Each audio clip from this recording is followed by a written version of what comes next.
दिवसाचे व्याख्याते आदरणीय महनीय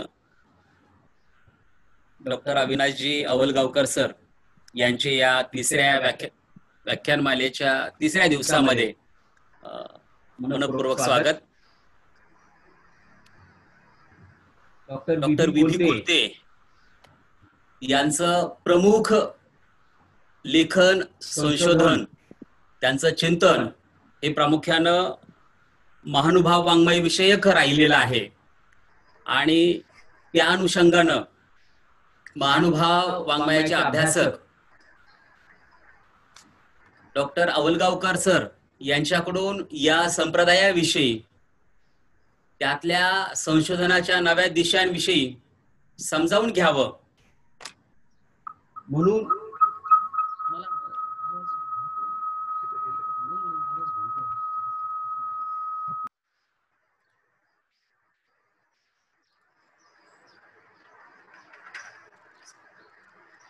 चव्हाण सरांचा 2 मिनिटं बंद करा सर। हा आवाजच येत नव्हता, येतो ना? येतो सर, दोघांचा इको मारतोय सर। हा बरोबर, इको यायचं। तर त्या अनुषंगानं आपण अवलगावकर सरांकडून हा सगळा विषय समजावून घेणार आहोत। आता उल्लेख या ठिकाणी झाला की आमचे डॉक्टर लोहकरे सर आणि आम्ही चर्चा करत होतो। डॉक्टर विभी कोलते हे संशोधक तर होतेच, परंतु कवी देखील होते आणि त्यांचे लवाळे आणि स्वस्तिक नावाचे 2 कविता संग्रह देखील आलेले आहेत। आणि सहज मला आठवलं की हा कवी मनाचा माणूस लहान मुलाचं जे काही भावविश्व आहे हे भावविश्व कसं रेखाटत होता त्या संदर्भातल्या मला 2 ओळी आठवल्या, त्या इथं मी उद्धृत करतो आणि मग आपण आपल्या व्याख्यानाकडे वळूया। तर विभी कोलतेंच्या सर्वश्रुत अशा त्या कवितेच्या ओळी आहे की त्यांच्या मुलीचं एक जे काही चित्र आहे ते चित्र त्यातून ते उभं करतात की माझ्या छकुलीचे डोळे, दुध्या कवडीचे डाव, बाई कमळ कमळ, गोड चिडीचं ग नाव, जरी बोलते ही मैना माझी अजून बोबडे, मला लागती ते बाई खडी साखरेचे खडे, साऱ्या जगाचं कौतुक हिच्या झाकल्या मुठीत, कुठे ठेवू ही साळुंकी या डोळ्याच्या पिंजऱ्यात, कसे हसले ग खुदकन माझ्या बाईचे हे ओठ, नजर होईल कोणाची लावू द्या ग गालबोट। अशा स्वरूपाचं म्हणजे त्या काळात घ पाटील असेल किंवा पांडुरंग श्रावण गोरे असतील, ही सगळी जी बालकविता लिहिणारी मंडळी होती त्यांच्या प्रेरणेतून असेल, प्रभावातून असेल, परंतु एक स्वतंत्रपणानं जो काही ठसा आहे बालकवितेचा असू दे की एकूण कवितेचा असू दे, अतिशय महत्वाची कविता विभी कोलते यांनी दिलेली आहेत। म्हणजे एका बाजूला अतिशय महत्वाचं काळाला पुढे घेऊन जाणारं मध्ययुगीन वाङ्मयाचं विशेषतः महानुभाव वाङ्मयाचं संशोधन हा अभ्यासक समीक्षक संशोधक करत होता, आणि दुसऱ्या बाजूला अशा स्वरूपाची संवेदनशील बालमनाची अनुभूती टिपणारी कविताही तो मांडत होता। हा तर भाग आहे, परंतु मुख्य जे काही का सुरुवातीलाच उल्लेख केल्याप्रमाणे विभी कोलते यांचं मुख्य जे काम महानुभाव वाङ्मयाच्या संदर्भातलं आहे, तर त्यांनी एकूणच महानुभाव वाङ्मयाकडे पाहण्याचा जो काही एक दृष्टिकोन आहे, हा दृष्टिकोन विवेकी अशा स्वरूपाचा किंवा ज्याला आपण वैज्ञानिक अशा स्वरूपाचा, त्या विवेकाच्या वैज्ञानिक पद्धतीच्या उजेडामध्ये प्रकाशामध्ये एकूण महानुभाव वाङ्मयाची आणि मध्ययुगीन साहित्याची तपासणी डॉक्टर विभी कोलते यांनी केलेली आहे। त्यांचं कार्य आपण आणि एकूणच महानुभाव वाङ्मयाच्या संशोधनासंदर्भातलं आजचं समयोचित असा जो काही सगळा भाग आहे तो आपण समजावून घेणार आहोत। या अनुषंगानं आजचे व्याख्याते या ठिकाणी उपस्थित आहे डॉक्टर अवलगावकर सर, त्यांचा ते महानुभाव वाङ्मयाचे संशोधक म्हणून उभ्या महाराष्ट्राला परिचित अशा स्वरूपाचं ते व्यक्तिमत्व आहे। त्यांचा या ठिकाणी औपचारिक परिचय माझे सहकारी डॉक्टर संतोष चव्हाण हे करून देतील अशी मी त्यांना विनंती करतो। डॉक्टर संतोष चव्हाण।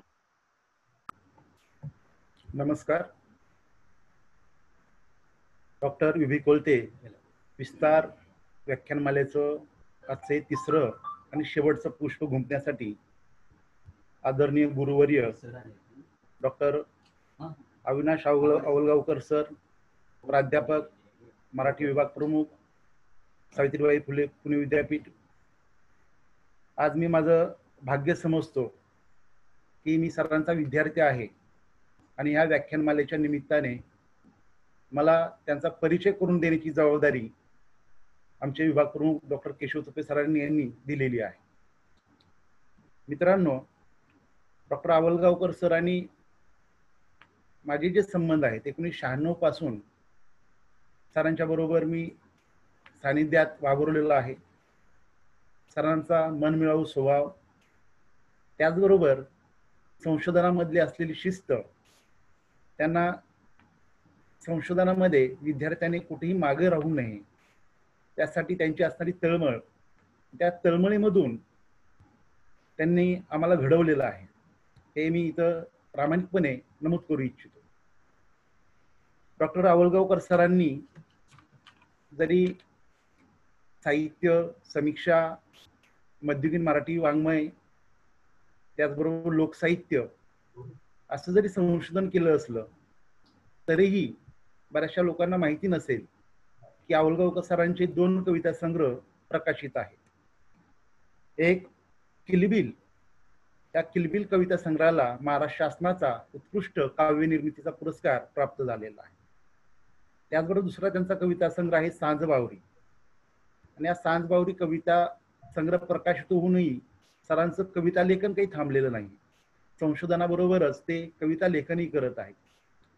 त्यांनी आजतागायत श्री गोविंद प्रभू विषयक साहित्य शोध आणि समीक्षा, विस खांडेकरांची कविता, विस खांडेकरांचे साहित्य एक आकलन, मराठीचे भवितव्य, मराठी साहित्य संशोधनाच्या नव्या दिशा, महानुभाव साहित्य शोध संचार, लीळाचरित्र स्वरूप आणि समीक्षा, महानुभावांचे स्फुट साहित्य संशोधन आणि संपादन, अजूनही त्यांचे बरेचसे ग्रंथ हे प्रकाशनाच्या मार्गावरती आहेत. ते लवकरच प्रकाशित होतील आणि आपल्यासारख्या अभ्यासकांना त्या संशोधनामुळे निश्चित आपल्या पुढील संशोधनाला दिशा मिळतील हे तर मी नमूद करतो. पुनश्च एकदा आमच्या संस्थेचे संचालक डॉक्टर वसंत हेलावी रेड्डी हे थोड्या वेळाने आपल्याला जॉईन होणार आहेत, तरी त्यांचे मी या ठिकाणी स्वागत करतो. आवलगावकर सरांचे स्वागत करतो. तुम्हा सर्व सहभागींचं सर्वांचं स्वागत करतो आणि मी सरांना अशी विनंती करतो की त्यांनी आम्हाला मार्गदर्शन करावे. धन्यवाद. नमस्कार मित्रो. शासकीय विदर्भ ज्ञान विज्ञान महाविद्यालय संस्था अमरावती या संस्थेच्या पदव्युत्तर मराठी विभागाच्या वतीने डॉक्टर बी कोलटे ज्ञान विस्तार व्याख्यानमालेचं आयोजन हे दरवर्षी करण्यात येतं. मला आठवतं की काही वर्षांपूर्वी मी अमरावतीला या व्याख्यानमालेसाठी येऊन गेलो आहे आणि आज माझ्या दृष्टीने आणखी सुदैवाचा क्षण म्हणायला हरकत नाही की पुन्हा भाऊसाहेब कोलटेंच्या या व्याख्यानमालेमध्ये मला आपण सहभागी करून घेतलं. या व्याख्यानमालेचे अध्यक्ष आणि संस्थेचे संचालक डॉक्टर वसंत रेड्डी, मराठी विभागाचे प्रमुख आणि अमरावती विभागाचे उच्च शिक्षण सहसंचालक, महाराष्ट्रातील एक नामवंत विचारवंत डॉक्टर केशवजी तुपे,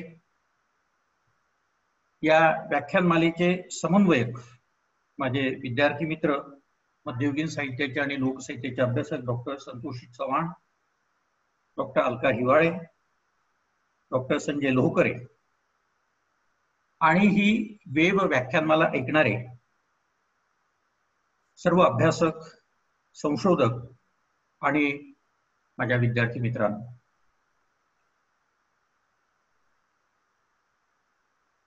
महानुभाव साहित्यावर मी बोलावं अशा प्रकारची विनंती मला संयोजकांच्या वतीने करण्यात आली आणि मला ते आणखी योग्य वाटलं. त्याचं कारण की काल आणि परवा अशी जी 2 व्याख्यानं झाली ही दोन्ही व्याख्यानं ही या विषयाशी तशी निगडीतच होती, कारण एक आधुनिक तंत्रज्ञान आणि मराठी भाषा, कारण भाऊसाहेब कोलते हे या दृष्टीने काहीसा विचार करीत होते असं त्यांच्या काही पुस्तकांमधून आपल्या लक्षात येतं. आणि त्यानंतर काल जो एक विषय झाला की स्त्री सक्षमतेच्या संदर्भामध्ये, स्त्री आणि आधुनिक शिक्षणाच्या संदर्भामध्ये, तर तोही विषय तसा या व्याख्यानाशी धरून आहे. पण भाऊसाहेब कोलतेंनी ज्या विषयासाठी आपलं संबंध आयुष्य वाहून दिलं, म्हणजे डॉक्टर केशवजी तुपेंनी मगाशी जो उल्लेख केला तो फार महत्वाचा आहे. तो या दृष्टीने महत्वाचा आहे की भाऊसाहेब कोलते हे जरी महानुभाव साहित्याचे अभ्यासक म्हणून गणले जात असले तरी देखील कवीचा पिंड हा त्यांचा होता, ललित लेखनाचा पिंड हा त्यांचा होता.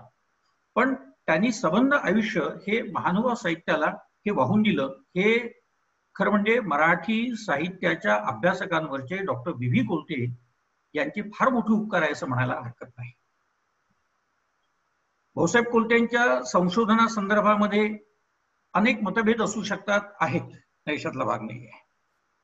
खरं म्हणजे संशोधन ते की ज्याला पूर्णविराम नसतो.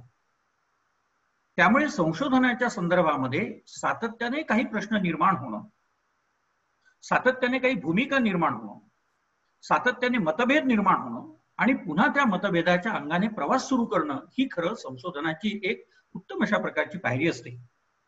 त्यामुळे भाऊसाहेब कोलत्यांच्या संदर्भामध्ये मतभिन्नता असेल, नैशातला भाग नाही. काही मुद्दे खटकणारे असतील, काही न पटणारे असतील, असे असू शकेल. पण भाऊसाहेब कोलत्यांनी जे महत्वाचं योगदान या संदर्भामध्ये दिलेलं आहे ते हे की महानुभावांची जी हस्तलिखित होती, महानुभावांचं जे ओरिजिनल स्क्रिप्ट आहे, हे स्क्रिप्ट अभ्यासकांच्या समोर त्यांनी ठेवलेलं आहे. म्हणजे आज जर आपण महानुभाव साहित्याचा अभ्यास करायचा ठरवलं तर आपल्या असं लक्षात येतं की त्यासाठी आपल्याला भाऊसाहेब कोलत्यांनी संपादित केलेली पुस्तकं ही फार महत्वाची ठरतात. म्हणजे लीळा चरित्र असेल, श्री गोविंद प्रभू चरित्र असेल, महानुभावांचे 7 ग्रंथ असतील, या 7 ग्रंथांच्या संदर्भात मला आणखी एक उल्लेख करायचा की 7 ग्रंथ नुसते संपादित केले नाही आहेत, तर त्याच्यासोबत संशोधनात्मक जी भूमिका आहे, म्हणजे 32 लक्षणी टिपांचा उल्लेख करून डॉक्टर भाऊसाहेब कोलते हे या ग्रंथांचं संपादन करतात. हे मी यासाठी बोललोय की ही डॉक्टर भाऊसाहेब कोलते, बी कोलते विस्तार व्याख्यानमाला आहे आणि त्या निमित्ताने भाऊसाहेब कोलत्यांनी केलेल्या या साहित्य संशोधनाला आपण प्रणाम करावा, वंदन करावं, ही माझी भूमिका होती आणि म्हणून मी या संदर्भामध्ये उल्लेख केलेला आहे. आता महत्वाचा मुद्दा असा निर्माण होतो की भाऊसाहेब कोलत्यांनी आजपर्यंत जे साहित्य संशोधन अभ्यासकांच्या पुढे मांडलेलं आहे त्याच्या पुढे आमचा अभ्यासक वर्ग किती जातो. एक आपल्या असं लक्षात येतं की हा जो कालखंड आहे, ज्या काळामध्ये भाऊसाहेब कोलते म्हणजे साधारणतः 1910च्या दरम्यान विका राजवाडेंनी, इतिहासाचार्य विका राजवाडे यांनी महानुभावांच्या लिप्यांची किल्ली शोधली. आपल्याला माहित आहे की महानुभावांचं सबंध साहित्य हे लिप्यांमध्ये बंदिस्त करून ठेवलेलं आहे. त्याची कारणं वेगळी आहेत, त्याचा आपण वेळप्रसंगी इथे मी चर्चा करेल. पण या लिप्यांचा शोध प्रारंभी विका राजवाडेंनी लावला. अर्थात विका राजवाडेंनी हा शोध कसा लावला हाही एक महत्वाचा प्रश्न माझ्याही मनामध्ये निर्माण झाला. आणि मला असं वाटते की याचा म्हणजे मी संशोधनाच्या दिशा या अंगाने बोलणार आहे, त्यामुळे हाही संशोधनाच्या दृष्टीने महत्वाचा प्रश्न ठरतो की ज्यावेळेला विका राजवाडेंनी या लिप्यांचा शोध लावला त्यावेळेला महानुभावांची यांना काही मदत झालेली आहे का, आणि झाली असेल तर ती कोणत्या महानुभावांची झाली याचाही जरा शोध घेण्याची गरज आहे असं मला वाटायला लागते. आणि अर्थात त्यासाठी इतिहासाचार्य राजवाडेंचे जे ऐतिहासिक लेखनाचे खंड आहेत त्या सगळ्या खंडांचा विचार करण्याची गरज आहे असं मला वाटतं. पण एक महत्वाचं झालं की तिथून मग पुढे वि. ल. भावे आहेत, येखू देशपांडे आहेत, हरिभाऊ नेने आहेत, नि.ब. भवाळकर आहेत, वाना देशपांडे आहेत. ही सगळी अभ्यासकांची परंपरा पुढे सुरू झाली. आपल्या असं लक्षात येते की यामध्ये तुळपुळे आहेत, कृष्णशास्त्री घुले आहेत, पंडित बाळकृष्ण शास्त्री महानुभाव आहेत, माहूरकर आहेत. आत्ताच्या संदर्भात बोलायचं झालं तर आपल्या असं लक्षात येईल की महानुभावांपैकी डॉक्टर सोनपेटकर बाबा जे आपल्या अमरावतीच्या जवळच आहेत ते आहेत. नंतर महंत बाबुळगावकर शास्त्री आहेत, हंसराज खामनीकर आहेत, मरा जोशी आहेत, अरुणचंद्र पाठक आहेत, माधवराव पंजाबी होऊन गेलेत, अनिता नाईक आहेत आणि डॉक्टर रमेश आवलगावकर आहेत. अशी कितीतरी अभ्यासकांची एक मोठी परंपरा ही आपल्याला पाहायला मिळते. यातला आजचा जो वर्ग आहे तो मात्र संशोधकांचा फार मोठा कमी वर्ग आहे हे आपल्याला लक्षात येत आहे. कारण जुन्या लोकांनी जी एक पायाभरणी संशोधनाची करून ठेवली त्याच्या अनुषंगाने काही एक संशोधन ही मंडळी आजची मंडळी करीत आहेत. पण मला मुख्य मुद्दा असा निर्माण होतो आहे की आजचा जो तरुण वर्ग आहे हा तरुण वर्ग प्रामुख्याने महानुभाव साहित्य संशोधनाकडे किती वळतो. त्याही पेक्षा मला आणखी महत्वाचा मुद्दा माझ्या मनामध्ये निर्माण होतो की एकूणच मध्ययुगीन साहित्य संशोधनाकडे किती वळतो वर्ग. म्हणजे अशी परिस्थिती लक्षात येते की काही विद्यापीठांच्या अभ्यासक्रमामध्ये तर मध्ययुगीन साहित्य कसं कमी करता येईल या अंगाने ओढा निर्माण झालेला आहे. परवाच एका अभ्यासकाचा म्हणजे एका विद्यापीठाच्या अभ्यास मंडळाच्या अध्यक्षाचा मला फोन आला होता आणि त्याचं असं म्हणणं होतं की बाबा मध्ययुगीन साहित्याच्या किती साहित्यकृती आपण लावायला पाहिजे. आधुनिकच्या आम्ही अधिकाधिक लावू शकतो कारण आधुनिक साहित्य हे लोकांना अधिक सोयीचं जातं, पण मध्ययुगीन साहित्य हे समजायला कठीण जातं आणि म्हणून त्याची पुस्तकं आपण कमी लावली तर बरी होईल कारण त्याच्यामुळे विद्यार्थी साहित्याकडे येऊ शकतील. तर मी त्यांना असं उत्तर दिलं की विद्यार्थ्यांनी साहित्याकडे यावं म्हणून अभ्यासक्रमाची तुम्ही व्यवस्था करीत असाल तर हे चुकीचं आहे. मध्ययुगीन मराठी साहित्याचा कालखंड लक्षात घ्या, मध्ययुगीन मराठी साहित्य कालखंडामध्ये निर्माण झालेलं साहित्य लक्षात घ्या आणि तो या कालखंडातल्या या साहित्याने एकूण मराठी म्हणजे आजपर्यंतच्या मराठी साहित्याचा जो एक पाया भरलेला आहे त्याचा जर विचार तुम्हाला करायचा असेल तर मध्ययुगीन साहित्याची समृद्धता ही अभ्यासकांच्या लक्षात येणं आवश्यक आहे. मुद्दा कुठे निर्माण होतो आहे? मुद्दा इथे निर्माण होतो आहे की मध्ययुगीन साहित्याच्या संदर्भामध्ये अध्यापनाचे काही प्रश्न निर्माण होतात. अध्यापनाचे प्रश्न काय निर्माण होतात तर पहिली गोष्ट म्हणजे हे साहित्य यादवकालीन भाषेत निर्माण झालेलं असल्यामुळे यादवकालीन मराठी भाषा समजून घेणं, त्यातील शब्दसंग्रह समजून घेणं, त्या काव्याचे अन्वयार्थ लावणं आणि ते विद्यार्थ्यांपर्यंत पोहोचवणं ही जी प्रक्रिया आहे ही आम्हाला काहीशी अडचणीची होती. पण मित्रहो, मी अभिमानाने सांगू इच्छितो की मध्ययुगीन कालखंडामध्ये निर्माण झालेल्या साहित्याने असा भरभक्कम पाया रचलेला आहे आणि म्हणूनच आज मराठी साहित्याची अतुलनीय अशा प्रकारची इमारत वैभवाने उभी आहे हे तुम्ही लक्षात घ्या. मराठी वाङ्मयाचा इतिहास अत्यंत समृद्ध आहे आणि म्हणून पाया किती पक्का आहे हे जर आम्ही समाजाच्या लक्षात आणून दिलं नाही तर आम्ही कुठेतरी एकूण मराठी साहित्याच्या संदर्भामध्येच कृतज्ञता निर्माण करतो आहोत की काय अशा प्रकारची शंका माझ्या मनामध्ये निर्माण होते. आणि म्हणून मला असं वाटतंय की ज्ञानेश्वरी असेल, वारकरी संतांचं साहित्य असेल, महानुभाव संतांचं साहित्य असेल, नाथ संप्रदायाचं साहित्य असेल, वीरशैव संप्रदायाचं साहित्य असेल, या साहित्याने नेमकं काय केलेलं आहे. म्हणजे साहित्याची व्याख्या करताना साहित्यशास्त्रामध्ये नेहमी असं म्हटलं जातं की सहितस्य भावा हा साहित्य. या व्याख्येच्या अनुषंगाने आपल्याला साहित्याकडे कसं पाहता येतं, मध्ययुगीन साहित्याकडे कसं पाहता येतं याचा विचार करण्याची गरज आहे. होतं काय की मध्ययुगीन साहित्याकडे लक्ष दिलं जात नाही अशातला भाग नाही, संत साहित्याकडे लक्ष दिलं जात नाही अशातला भाग नाही. पण कोणत्या अंगाने लक्ष दिलं जातं हे दोन गोष्टी, दोन अंग आहेत. एक म्हणजे आम्ही एकतर अत्यंत आध्यात्मिक अंगाने अंधश्रद्धेने साहित्याकडे पाहतो, किंवा मग ते साहित्य पूर्णतः नाकारतो. म्हणजे संतांनी काय दिलं तर अंधश्रद्धा दिली. म्हणजे संत हे केवळ समाजविरोधी, संतांनी केवळ टाळकुटायला लावलं. म्हणजे आता हा शब्द आला माझ्या तोंडामध्ये आणि हे खरं म्हणजे विधान हे इतिहासाचार्य राजवाड्यांचंच आहे की टाळकुटे संत. पण संत हे केवळ टाळकुटे आहेत याच्या पलीकडे जाऊन तुम्ही संत साहित्याकडे पाहायला लागला तर तुमच्या असं लक्षात येईल की टाळ्यांच्या पुढे असणारं वाङ्मयीन सौंदर्य, जीवनाचं सौंदर्य हे संतांनी मांडले. म्हणजे आता विश्वात्मके देवे येणे वागेज्ञे तोषावे असं म्हणणाऱ्या ज्ञानदेवांच्या भूमिकेचा विचार हा केवळ टाळकुट्या पद्धतीने करता येणार नाही.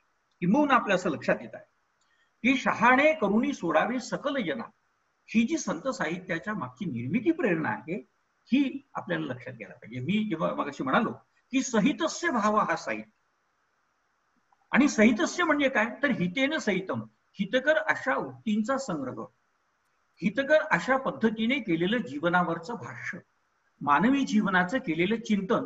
मित्र हो, अध्यात्म या शब्दाचा अर्थ काय आहे? अध्यात्म या शब्दाचा अर्थ आहे आत्म्यासंबंधी केलेलं चिंतन, मानवी जीवनासंबंधी केलेलं चिंतन. आणि मानवी जीवनासंबंधी केलेलं चिंतन हे जर संत साहित्याचं उद्दिष्ट असेल, शहाणे करुणी सोडावे सकल जन हे जर संत साहित्याचं उद्दिष्ट असेल, तर मला असं वाटते उद्दिष्टांचा विचार हा गांभीर्याने होण्याची गरज आहे. किंवा बुडती हे जन न देखवे डोळा, म्हणून येतो येतसे कळवळा. आता इथे तुम्ही लक्षात घ्या की बुडती हे जन न देखवे डोळा, म्हणजे समाजाची होत चाललेली जी अधोगती आहे त्या अधोगतीकडे पाहिल्यानंतर हे पाहवत नाही असं म्हणणारा संत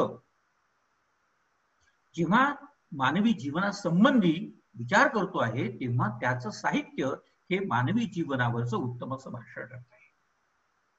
आणि म्हणून संत साहित्य म्हणजे केवळ अंधश्रद्धा या अंगाने पाहणारा जो वर्ग असेल त्यांना मी विनंती करू इच्छितो की संतांनी सामाजिक परिवर्तनाच्या अंगाने जी एक भूमिका साहित्याच्या माध्यमातून मांडलेली आहे तिचा विचार करण्याची आता नितांत तुम्हाला गरज आहे. आणि दुसरी एक माझी भूमिका आहे की केवळ टाळकुटे संत आहेत असा विचार न करता, म्हणजे आपण संतांचे अभंग वाचले म्हणजे आपल्याला ईश्वर प्राप्ती होते एवढाच केवळ विचार न करता या साहित्याचं सामाजिक मूल्यांकन, या साहित्याचं वाङ्मयीन मूल्यांकन आपल्याला करण्याची गरज आहे हे आपल्या लक्षात येतं. आणि म्हणून या दृष्टीने या संत साहित्याचा विचार करण्याची नितांत आवश्यकता आहे असं मला वाटतंय. आता हे सगळं माझं सांगण्याचं कारण हे आहे की या विचार पठडीमध्येच महानुभाव संप्रदायाचं देखील एक महत्वाचं अशा प्रकारचं स्थान आहे. असं लक्षात येतं की 12व्या-13व्या शतकाच्या कालखंडामध्ये यादव कालखंड असताना महानुभाव संप्रदायाचा उदय झाला असं सांगितलं जातं. खरं म्हणजे ज्यांच्यामुळे महानुभाव संप्रदायाचं अस्तित्व हे अभ्यासकांच्या समोर आलं त्या स्वामी श्री चक्रधरांनीच मूलतः हे सांगितलेलं आहे की या संप्रदायाचा प्रारंभ केव्हापासून आहे तर त्यांनी असं म्हटलेलं आहे या मार्गाशी श्री दत्तात्रेय प्रभू आदि कारण. म्हणजे आता पुन्हा एक मी वेगळ्या अंगाने बोलतो आहे की महानुभाव संप्रदाय हा अत्यंत वास्तववादी संप्रदाय आहे. ही वास्तववादी भूमिका आमच्या अभ्यासकांनी नीटपणे लक्षात घेण्याची गरज आहे.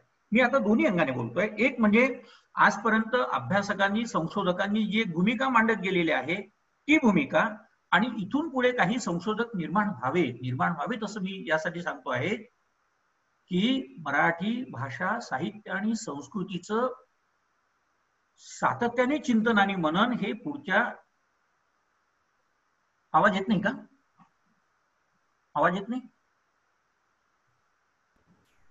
येतोय. आम्हाला नोट आली होती की आवाज येत नाही म्हणून. नाही येतो सर, क्लिअर आवाज.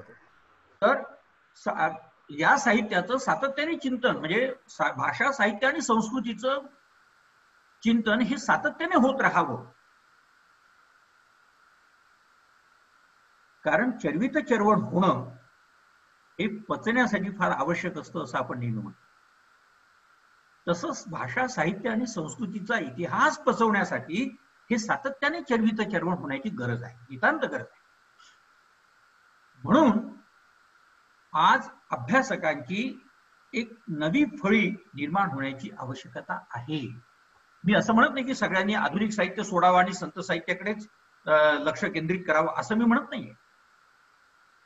पण ज्यांना ज्यांना आवड असेल, संत साहित्यावर लिहिणारे लोक नाही तशातला भाग नाही. आजचा तरुण वर्ग ही संत साहित्यावर लिहितोय आणि मी वाचतोय त्यांचं, आणि म्हणून मी हे बोलतोय. हे पुन्हा लक्षात घ्या. म्हणजे माझ्या बोलण्याच्या मागचा जो उद्देश आहे तो पुन्हा हा आहे की हे अभ्यासक लिहितात, पण हे नवं काय लिहितात. म्हणजे 4 पुस्तकं डोळ्यासमोर ठेवावे आणि 5वा निबंध तयार करावा किंवा 5वं पुस्तक तयार करावं असं जर होत असेल तर त्याला संशोधन म्हणत नाही. त्याला संशोधन म्हणत नाही. संशोधनामध्ये सम्यक प्रकारे शोध घेतला जातो, नव्या भूमिकांचा विचार मांडला जातो, नवी दृष्टी शोधली जाते, नवे विचार शोधले जातात, त्याचं प्रस्थापन केलं जातं, त्याची मांडणी केली जाते, त्यावर चर्चा केली जाते, काही मुद्दे खोडले जातात, काही नव्याने मांडले जातात, काही विचारांना पुन्हा पुढे नेला जातं. तर हे करण्याची नितांत गरज आहे नव्या अभ्यासकांना. म्हणून मी दोन्हीसाठी बोलणार आहे की कालपर्यंत झालेलं संशोधन पाहत पाहत मी आजच्या संशोधकांनी काय करण्याची गरज आहे. खरं म्हणजे हीच महत्वाची भूमिका आहे की कालपर्यंत झालेल्या संशोधनामधल्या अनेक काही राहिलेल्या उणिवा असतील किंवा कालपर्यंतच्या संशोधकांनी मांडलेले काही नवे महत्वाचे मुद्दे असतील, त्याच्या संदर्भामध्ये चर्चा करणं हे अत्यंत आवश्यक आहे. हे मला या ठिकाणी महत्वाचं वाटतंय. तेव्हा महानुभाव असं म्हणत असताना, म्हणजे महानुभावांच्या संदर्भामध्ये जी व्याख्या दिली जाते, महानुभाव म्हणजे नेमकं काय, तर महान अनुभव यशसहा महानुभाव. तर ज्याची योग्यता, ज्याचं ज्ञान हे अधिक आहे, महान आहे, श्रेष्ठ आहे, तो महानुभाव. महान अनुभव कोणते, तर जीवनाच्या संदर्भामध्ये. मगाशी मी म्हणालो होतो तोच मुद्दा मी पुन्हा इथे रिपीट करतो आहे की महानुभाव साहित्य हे वास्तववादी जीवनाचं चित्रण करणारं साहित्य आहे. म्हणजे आपल्या असं लक्षात येतं बघा की 45च्या नंतर आपल्याकडे नवे वाङ्मयीन प्रवाह यायला लागले. मग वास्तववाद आहे, अतिवास्तववाद आहे, स्वच्छंदतावाद आहे, मार्क्सवाद आहे, आंबेडकरवाद आहे, वगैरे वगैरे इत्यादी वाद यायला लागले. हा वास्तववाद जन्माला येण्याच्या आधी महानुभाव साहित्याने वास्तववादी जीवनाची भूमिका मांडलेली आहे. त्यामुळे वास्तववाद आणि लीळाचरित्र, वास्तववाद आणि महानुभाव साहित्य या अंगाने आपल्याला काही संशोधन करता येतं का, हा खरं म्हणजे चिंतनाचा भाग आहे आणि तो करता आला पाहिजे. महानुभाव साहित्याने ज्या वास्तवाला, म्हणजे महानुभावांनी नवीन काय मांडलं, हा खरं म्हणजे माझ्या दृष्टीने महत्वाचा प्रश्न आहे. तुम्ही म्हणाल बाबा महानुभाव साहित्याचा हा अभ्यासक असं का बोलतोय. मी एका माझ्या पुस्तकामध्ये त्याची मांडणी केली आहे की महानुभावांनी नवीन काही मांडलेलं नाही, जे आहे तेच मांडलेलं आहे. म्हणजे जीव, देवता, प्रपंच आणि परमेश्वर हे महानुभाव साहित्याचे, महानुभाव तत्वज्ञानाचे 4 महत्वाचे पिलर्स आहेत, खांब आहे.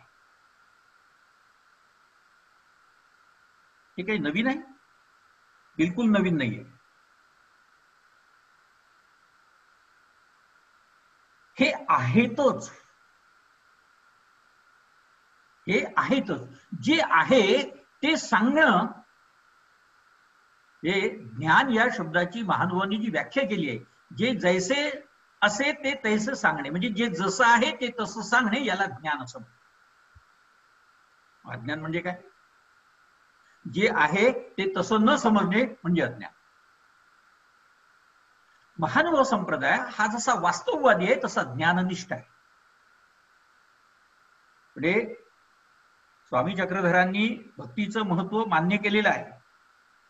ज्ञानापसी प्रेम उत्तम असं म्हटलेलं आहे, आणि प्रेम हे भक्तीने अधिक निर्माण होतं हेही आपल्याला मान्य आहे. पण भक्तीच्या मागे ज्ञानाचं अस्तित्व हे पहिल्यांदा मान्य केलेलं आहे, तुम्ही लक्षात घ्या. कारण ज्ञानाशिवाय भक्तीचं मूल्य कळत नाही, ज्ञानाशिवाय भक्तीचं सौंदर्य कळत नाहीये, ज्ञानाशिवाय भक्तीचं अस्तित्व कळत नाहीये. आणि म्हणून ज्ञान, भक्ती आणि वैराग्य ही जी त्रिसूत्री महानुभावांनी मांडलेली आहे, या त्रिसूत्रीला एकूण महानुभावांच्या व्यवस्थापनामध्ये अत्यंत महत्वाचं आहे. म्हणजे भक्ती कोणाची करायची याच्यासाठी ज्ञान आवश्यक आहे, भक्ती कशी करायची याच्यासाठीही ज्ञान आवश्यक आहे. लक्षात घ्या. म्हणजे महदाईसा जेव्हा वाराणसीला जायचा आग्रह करतात, म्हणजे त्यांचे जे पूर्वाश्रमीचे जे गुरु होते दादोस, ते दादोस त्यांना सांगतात महदाईसांना की तुम्ही वाराणसीला चला, आम्ही चाललो आहोत ना, आमच्यासोबत चला वाराणसीला. त्या पुन्हा स्वामींजवळ येतात, स्वामींना म्हणतात दादोस मला फार आग्रह करतात. तर स्वामी म्हणतात बाई काही जाण्याची गरज नाहीये. असं 3-4 वेळा होतं, आणि मग स्वामींच्या लक्षात येतं की यांना इथे जायचंच आहे. मग म्हणतात ठीक आहे जाऊन विचार, जाऊन या, यासाठी की महानुभावांचं म्हणजे 2 गोष्टी मला दिसल्या की त्यांना जाताना ते असं म्हणतायत की बाई तिथली भक्ती अशी अशी आहे, तिथे काय काय करावं लागेल तुम्हाला ते समजून सांगतात. म्हणजे तिथल्या भक्तीचं ज्ञान. आणि दुसरी महत्वाची गोष्ट अशी आहे की आमच्या वेगळेपणाचं अस्तित्व तुम्हाला केव्हा कळणार आहे, तर तुम्ही गेल्याशिवाय कळणार नाही. तुम्हाला आमच्या म्हणजे आमच्या तत्वज्ञानाचं अस्तित्व हे तुम्हाला गेल्याशिवाय तिथे कळणार नाही, भक्तीशिवाय कळणार नाही, वेगळेपण काय आहे हे तुम्हाला कळणार नाही. म्हणजे याचा अर्थ असा आहे की ज्ञान हे मानवी जीवनाचं एक अंतिम अशा प्रकारचं सत्य आहे, आणि ज्ञान हा महानुभाव तत्वज्ञानाचा एकूण पाया आहे. आता गंमत अशी आहे की महानुभाव साहित्याचा अभ्यास करायचा असेल तर हे ज्ञान समजून घेणं आवश्यक आहे. म्हणजे माझ्या असं लक्षात आलं, म्हणजे मी माझ्या बोलण्यामधूनच नव्या संशोधकांना काही कळत न कळत अभ्यासाचे विषय देतोय. लक्षात घ्या, आजपर्यंत जी अभ्यासकांची पिढी झालेली आहे, डॉक्टर शंभू तुळपुळे आहे, डॉक्टर भाऊसाहेब कोलते आहे, नेने आहे, भवाळकर आहे, जकू देशपांडे आहे, वाना देशपांडे आहेत, र गोसावी आहेत, शंभा जोशी आहेत, प्रणव जोशी आहेत, वसंताबाजी डहाके आहेत, अनेक नाव आहेत. या नावांचा मी उल्लेख यासाठी करतो आहे की काही काही गोष्टी परंपरेने चालत आल्यानंतर आम्ही डोळसपणे त्या बघितलेल्या नाही, आणि म्हणून संशोधनाच्या दिशा चुकत आहे. संशोधनाच्या दिशा चुकत आहे. एक मुद्दा मी तुम्हाला या संदर्भात स्पष्ट करू इच्छितो की मध्यंतरी मी एक लेख लिहिला एका चर्चासत्रासाठी. त्याचा विषय असा होता की महानुभाव आणि संत नामदेव. आता सुरुवातीला मला या विषयाबद्दलची काही जाणीव नव्हती. मी अभ्यास केला आणि माझ्या असं लक्षात आलं की नामदेव म्हणजे संत नामदेव हे समजून घेण्यामध्येच लोकांनी कुठेतरी चूक केलेली आहे. आणि म्हणून मग मी, कारण नामदेव महानुभावांकडे गेले आणि त्यांनी भिक्षा मागितली म्हणजे दीक्षा द्या असं म्हटलं, आणि त्यांनी त्यांना दिली, असा उल्लेख अनेक अभ्यासकांनी आपल्या संशोधनामध्ये केलेला, आपल्या लेखनामध्ये केलेला. तर मला हे कळेना. मी म्हटलं नामदेवांना तर संन्यास दिल्याचा उल्लेख आपण आजपर्यंत कुठेच ऐकला नाही, आणि म्हणून म्हणजे संशोधकांनी मूळ शोधल्याशिवाय आपलं पाऊल पुढे टाकू नये. आमचे अनेक मित्र या दृष्टीने फार मोठी चूक करतात की यांनी म्हटलंय ना, मग मी पुढे जातो. अरे पण त्यांनी नेमकं जे म्हटलेलं आहे ते कसं म्हटलेलं आहे, काय म्हटलेलं आहे, हे मी जोपर्यंत पाहत नाही तोपर्यंत मी त्याच्यावर विश्वास ठेवू नये. म्हणजे संशोधनातलं एक महत्वाचं सूत्र असं आहे की त्याने कोणावरही विश्वास ठेवायचा नाही. चक्षुर्वै सत्यम, म्हणजे मी माझ्या डोळ्यांनी बघेन आणि माझा विश्वास बसला, मला पटलं तरच मी स्वीकारेन, अन्यथा मी स्वीकारणार नाही. दंडक नाहीये, दंडक नाहीये की डॉक्टर केशवजी तुपे यांनी मांडलेला विचार मी स्वीकारायलाच पाहिजे, हा माझ्यावर दंडक नाहीये. मला पटत असेल तर मी तो स्वीकारायचा आणि मला पटत नसेल तर तुम्ही खोडायचा. पण मी मूळ पाहायला पाहिजे की केशव तुपे यांनी नेमकं खरंच असं म्हटलेलं आहे का. माझ्या असं लक्षात आलं की असं कुठेच म्हटलेलं नव्हतं. मूळ मुद्दा असा होता की नामदेव महानुभावांकडे आले आणि त्यांनी मला नाम द्या, म्हणजे माझ्यावर काय म्हणतात त्याला आपण, अनुसरण म्हणजे दीक्षा, अनुसरण म्हणजे दीक्षा. त्यांनी दीक्षा मागितलेली नाही आहे. त्यांनी असं म्हटलेलं आहे की मला नामस्मरण करता येईल, म्हणजे मला नाम द्या, म्हणजे मला तुमचा अनुग्रह करून घ्या. माझ्या असं लक्षात आलं की अरे या लोकांना हे कळालंच नाहीये. म्हणजे संन्यास घेणे ही प्रक्रियाच वेगळी आहे मुळामध्ये, ती नामदेवांनी मागितलेली नाही आहे. आणि न देतेची असा उल्लेख आहे. वाक्य कसं आहे, ने देतीची, ने देतीची, ने देतीची म्हणजे दिलेलं नाही, देत नव्हते आणि दिलेलं नाही, आणि दिलेला नाही असा स्पष्ट उल्लेख असताना सुद्धा शंभू तुपयांपासून अनेक अभ्यासकांनी त्यांना दीक्षा दिली असा जो उल्लेख केलेला आहे तो किती चुकीचा आहे हे माझ्या लक्षात आलं. हे मी का सांगतोय, यासाठी सांगतो आहे की मूळ शोधा मग पुढे जा. अनेक संशोधकांनी, म्हणजे माझ्या असं लक्षात येत आहे की महानुभाव आणि नाथ संप्रदाय यांचा काय अनुबंध आहे हे आजच्या तरुण अभ्यासकांना खऱ्या अर्थाने माहिती नाही. त्याचं कारण हे आहे मुळामध्ये की आमच्या कालपर्यंतच्या अभ्यासकांनी असं लक्षात आणून दिलेलं आहे की महानुभाव आणि नाथ एकच आहेत.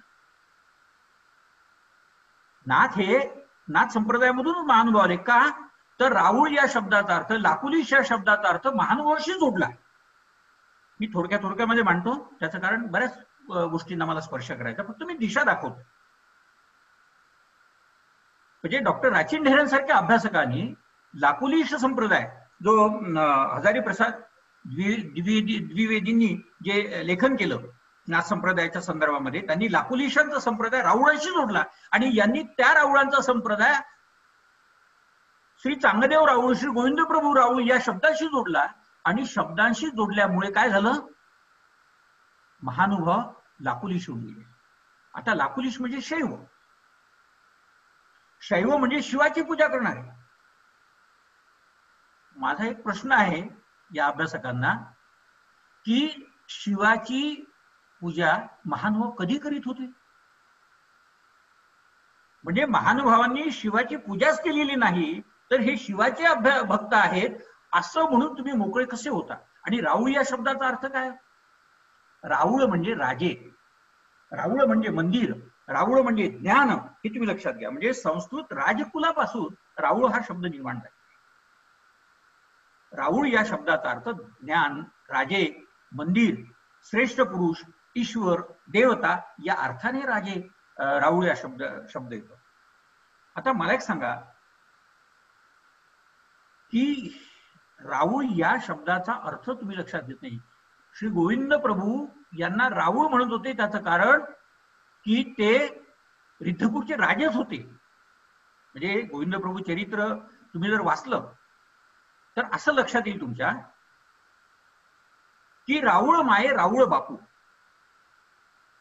म्हणजे राऊळ हे त्या ठिकाणी संबोधन आहे.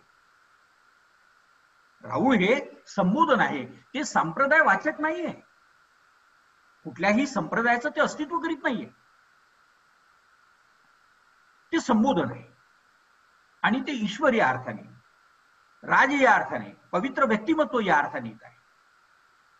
आता हे आपण लक्षात घेतो आणि पहिली गोष्ट म्हणजे तुम्ही लक्षात घ्या, संप्रदाय याचा विचार जेव्हा आपण करतो तेव्हा संप्रदाय म्हणजे एक विचार प्रणाली आहे. संप्रदाय म्हणजे एक विचारधारा आहे. प्रत्येक संप्रदायाचा एक विचार असतो आणि ज्याला वैचारिक अधिष्ठान नसेल त्याला संप्रदाय म्हणता येत नाही, तो टिकू शकत नाही. तुम्ही लक्षात घ्या. आजही आपण राजकारणामध्ये पाहतो, राजकारणामध्ये देखील वेगवेगळे पक्ष आहेत. तर प्रत्येक पक्षाची एक विचार प्रणाली आहे, एक विचार भूमिका आहे, एक बैठक आहे. ती बैठक मान्य झाली तरच आपण त्या विचार प्रणालीचा विचार स्वीकार करतो, अन्यथा त्यातून बाहेर पडतो. किंबहुना राजकारणाच्या भाषेत बोलायचं झालं तर मला पटतं तोपर्यंत मी स्वीकारतो, ज्या दिवशी पटत नाही तो त्या दिवशी बाहेर पडतो. लक्षात येते की तेव्हा संप्रदाय हा विचार आहे आणि विचार हा जितका महत्वाचा असेल, जितका व्यापक असेल, तितकं त्या संप्रदायाचं अस्तित्व अधिक व्यापक असतं. मी हे का सांगतोय, जर तुम्हाला साहित्याचा अभ्यास करायचा असेल तर पहिल्यांदा महानुभाव साहित्याचाच नव्हे तर सर्व संत साहित्याचा पाया असलेला त्यांचा विचार नीट लक्षात घ्या. तो नीट लक्षात घेतला तरच आपल्याला पुढे जाता येईल. आता मला एक सांगा की ज्यांनी जीव, देवता, प्रपंच आणि परमेश्वर या वास्तववादी तत्वज्ञानाची वैचारिक बैठक स्वीकारली, ती स्वच्छपणे मांडली, ज्याचा नाथ संप्रदायाशी कुठेही संबंध येत नाही. तुम्हाला एक लीळा चरित्राचं मी उदाहरण देतो की घोडाचुरी नावाचे एक नाथ संप्रदायी विचारवंत होते, संत होते. आणि त्या संताचा एक शिष्य एकदा स्वामींना प्रवासामध्ये भेटला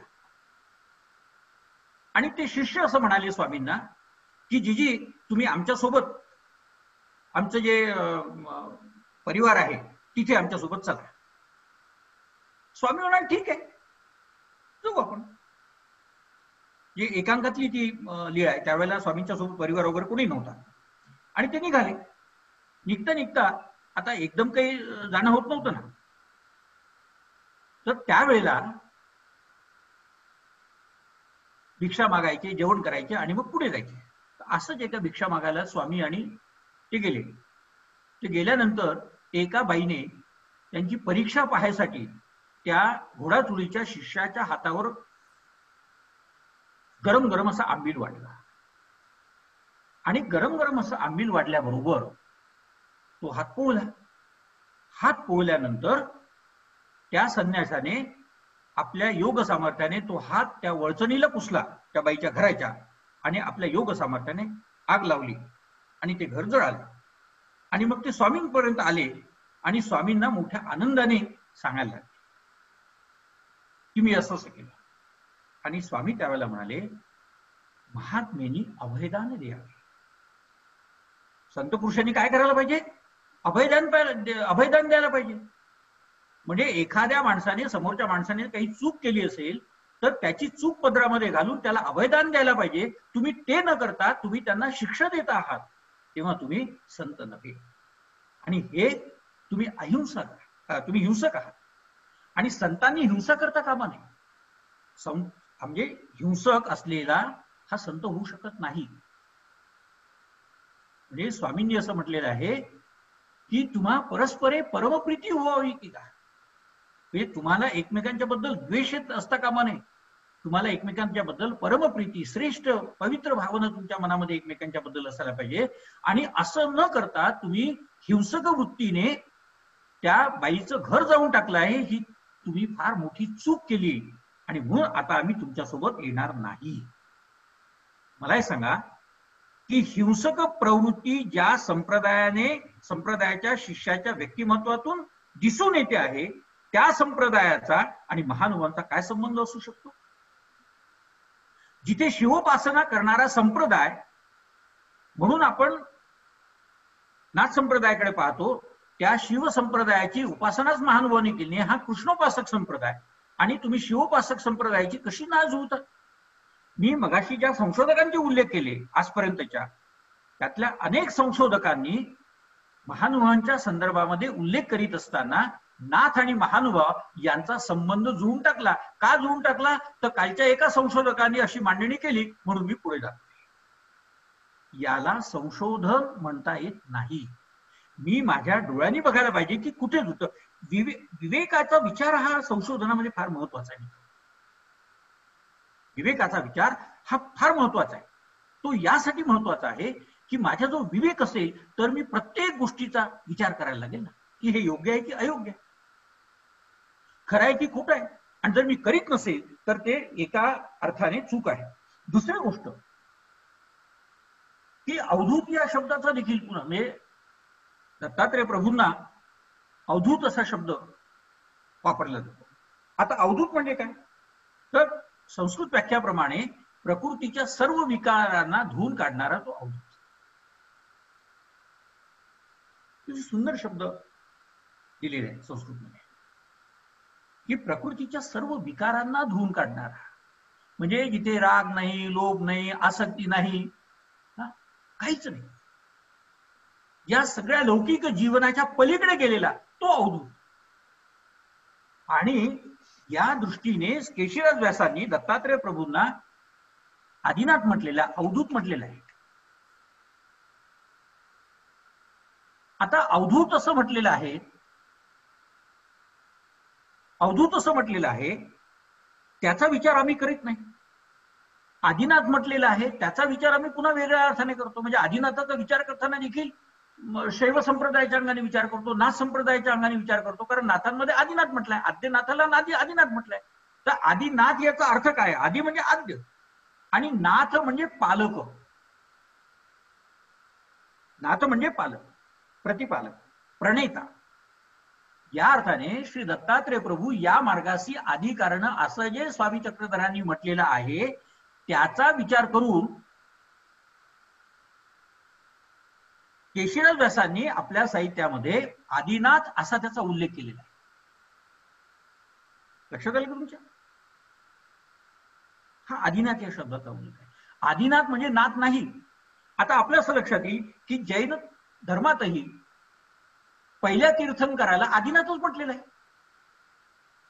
मग तुम्ही त्यांनाही नाथ संप्रदाय संबोधणार का? म्हणजे केवळ आदिनाथ म्हटलं म्हणून तुम्ही नाथ संप्रदाय, म्हणजे मग जैन नाथ संप्रदाय, महानुभाव नाथ संप्रदाय, म्हणजे मग महानुभाव तत्वज्ञान बाजूला, जैन तत्वज्ञान बाजूला, असं नाहीये. म्हणजे तुम्हाला याचा विचार करण्याची गरज आहे. नव्या संशोधकांनी कालपर्यंतच्या मांडलेल्या ज्या चुकीच्या भूमिका आहेत, जो चुकीचा दृष्टिकोन आहे, त्याचा गांभीर्याने विचार करून नव्या संशोधनाची मांडणी करण्याची गरज आहे असं मला वाटतंय. हे अभ्यासकांनी लक्षात घ्यावं. म्हणून कोणत्याही संप्रदायाचा जेव्हा आपण विचार करतो, त्याच्या साहित्याचा विचार करतो, तेव्हा त्यातील तत्वज्ञानाचा विचार केल्याशिवाय आपल्याला पुढे जाता येत नाही. आता असा विचार केला तरच आम्हाला खऱ्या अर्थाने महानुभाव संप्रदायाचा विचार करता येऊ शकतो. जे मगाशी मी म्हणाल त्याप्रमाणे आणखी एक महत्त्वाचा मुद्दा इथे आलाय म्हणून सांगतो मी, की जीव, देवता, प्रपंच आणि परमेश्वर असं म्हणत असताना देवतांच्या संदर्भामध्ये देखील काही चुकीचे संदर्भ अनेक अभ्यासकांनी मांडून ठेवलेले आहेत. आता याच्या संदर्भामध्ये आमच्या नव्या तरुण संशोधकांनी पुनर्विचार करण्याची गरज आहे. पुनर्विचार म्हणजे मगाशी म्हणाल त्याप्रमाणे की सातत्याने साहित्यासंबंधी, विचारांसंबंधी चरबीत चरवण करणे याची गरज आहे. देवता म्हणजे काही अभ्यासकांनी असं म्हटलेलं आहे की बाबा महानुभाव संप्रदायाकडे दुर्लक्ष का केलं गेलं, तर त्याचं कारण की त्यांनी देवता भक्ती नाकारली. आता देवता भक्ती नाकारली याचा अर्थ देवता शक्ती नाकारली असा होत नाही. पुन्हा लक्षात घ्या. म्हणजे मी एखाद्या क्ष व्यक्तीला नमस्कार करीत नाही किंवा मी एखाद्या क्ष व्यक्तीशी बोलत नाही म्हणजे मी क्ष व्यक्तीचं अस्तित्वच नाकारलं असं होतं काय? नाही होत. उलट तुम्ही लक्षात घ्या, महानुभावान इतकं देवतांचं अस्तित्व आणि विश्लेषण इतक्या सुंदर पद्धतीने वेदांमध्ये सुद्धा मांडलेलं नाहीये. देवतांबद्दलचं, देवतांचं श्रेष्ठत्व म्हणजे तुम्ही लक्षात घ्या. म्हणून स्वामी चक्रधरांनी देखील आपल्या तत्वज्ञानामध्ये सातत्याने हे सांगितलेलं आहे की कोणत्याही देवता शक्तीचा अपमान होता कामा नये. त्याचं कारण ती शक्ती आहे. स्वामी नाथोबांना म्हणतात की आणकाचा देव काही दगडे फोडावा, म्हणजे इतरांच्या देवाचं काही अस्तित्व आपण नाकारायचं, त्याची अवहेलना करायची नाही. कोणत्याही शक्तीची अवहेलना करायची नाही. एक लिहा तुम्हाला सांगतो, एक सुंदर लिहा या चित्रामध्ये आलेली आहे. ते नाथोबास की कोणीतरी, एकदा नाव आठवत नाही मला नेमकं, ते बाहेरून कुठून तरी येत होते आणि येता येता एका ठिकाणी त्यांना बसायचं होतं. थकून गेले होते प्रवास करून करून आणि स्वामींपर्यंत पोहोचायला आणखी वेळ होता. तर तिथे त्यांना जायचं होतं स्वामींपर्यंत, पण थकले होते म्हणून त्यांनी एका मंदिरामध्ये बसायला ठरवलं. तर तिथे त्यांच्या असं लक्षात आलं की तिथे सगळीकडे देवतांचे असे पाषाण मांडून ठेवलेले, म्हणून ते पुढे गेले की पुढच्या ठिकाणी बसू.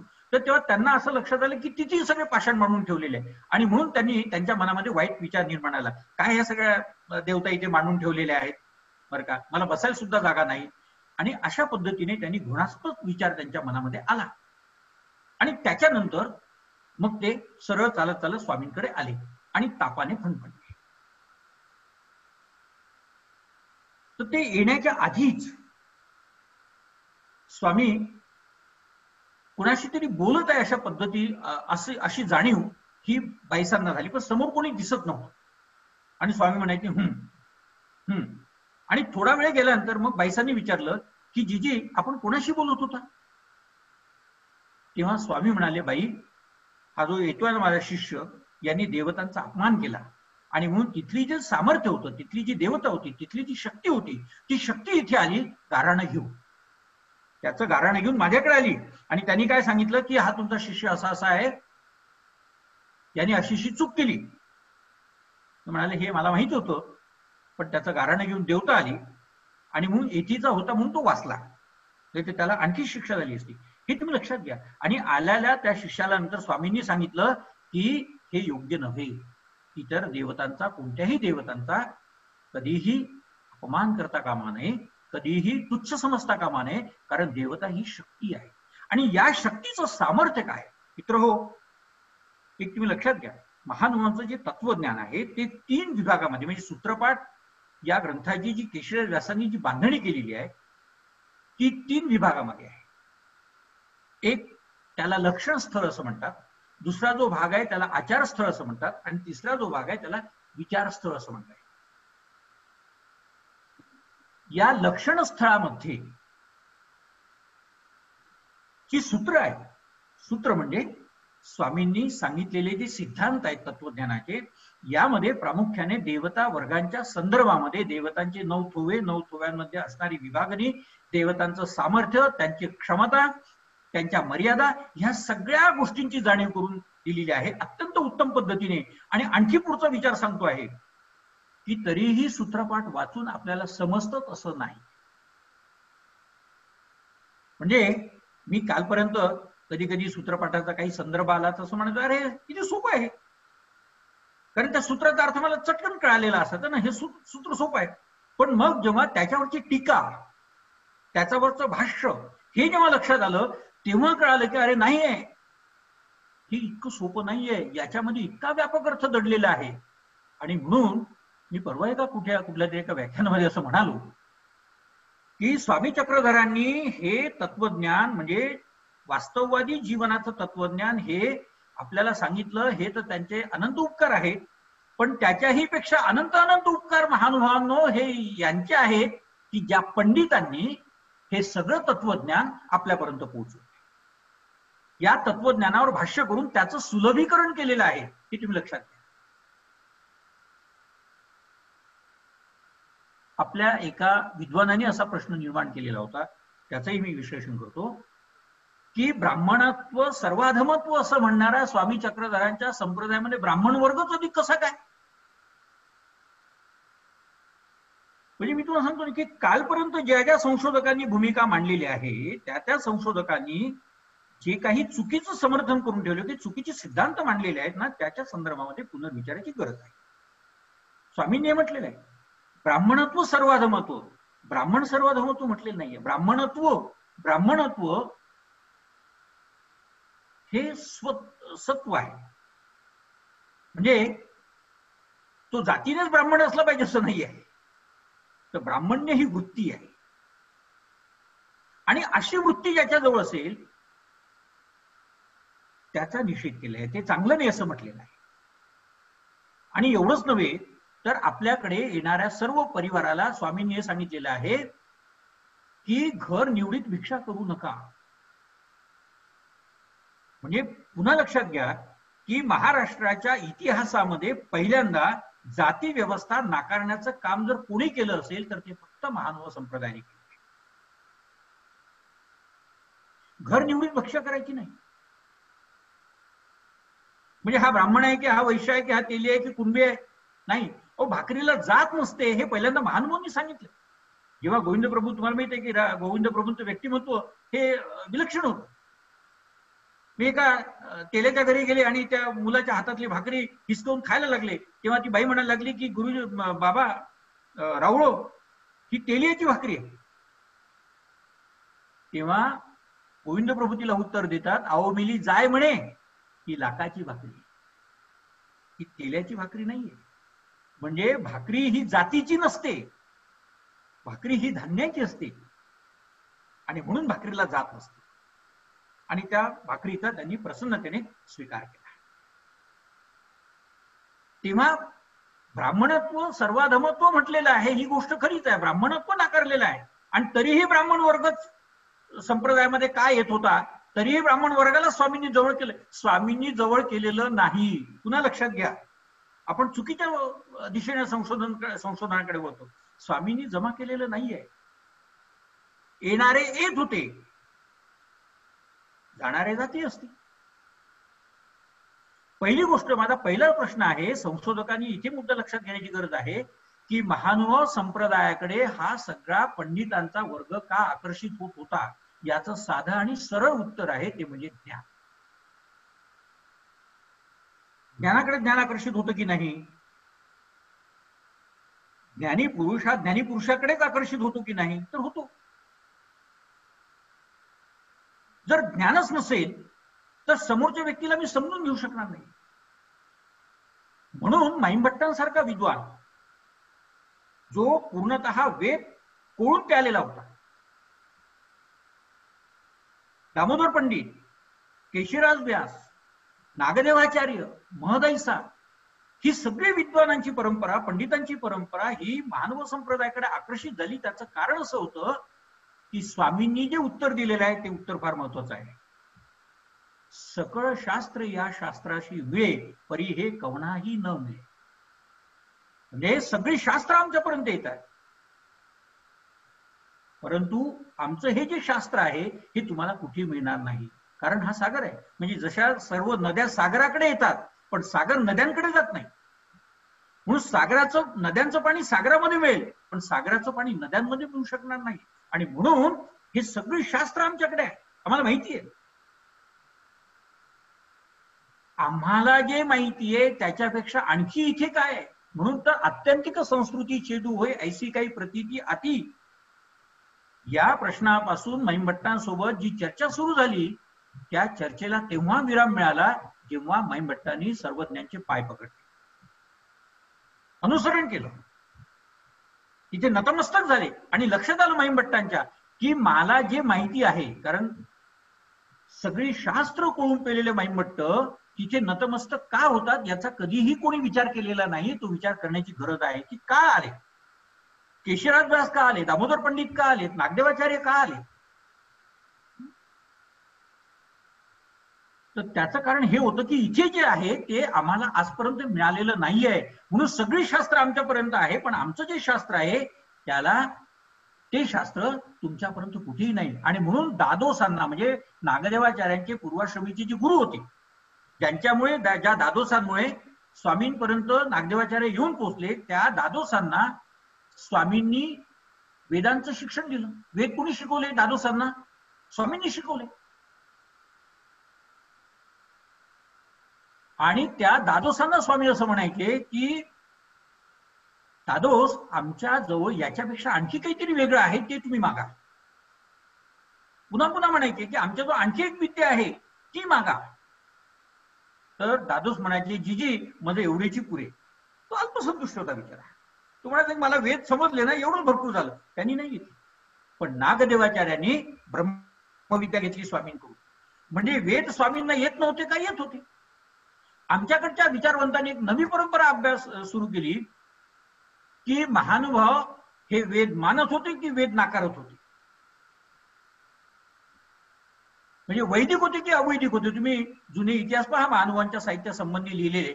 महानुभाव वैदिक की अवैदिक? अरे महानुभाव वैदिक की अवैदिक हे प्रश्नच खऱ्या अर्थाने निरर्थक आहे. महानुभाव वैदिक आहे म्हणजे वेदांना मानतो का? तर नाही. वैदिक म्हणजे काय? वेदातील तत्वज्ञानाचा विचार जो करतो तो वैदिक. महानुभाव वैदिक आहेत का? नाहीये. महानुभाव अवैदिक आहेत का?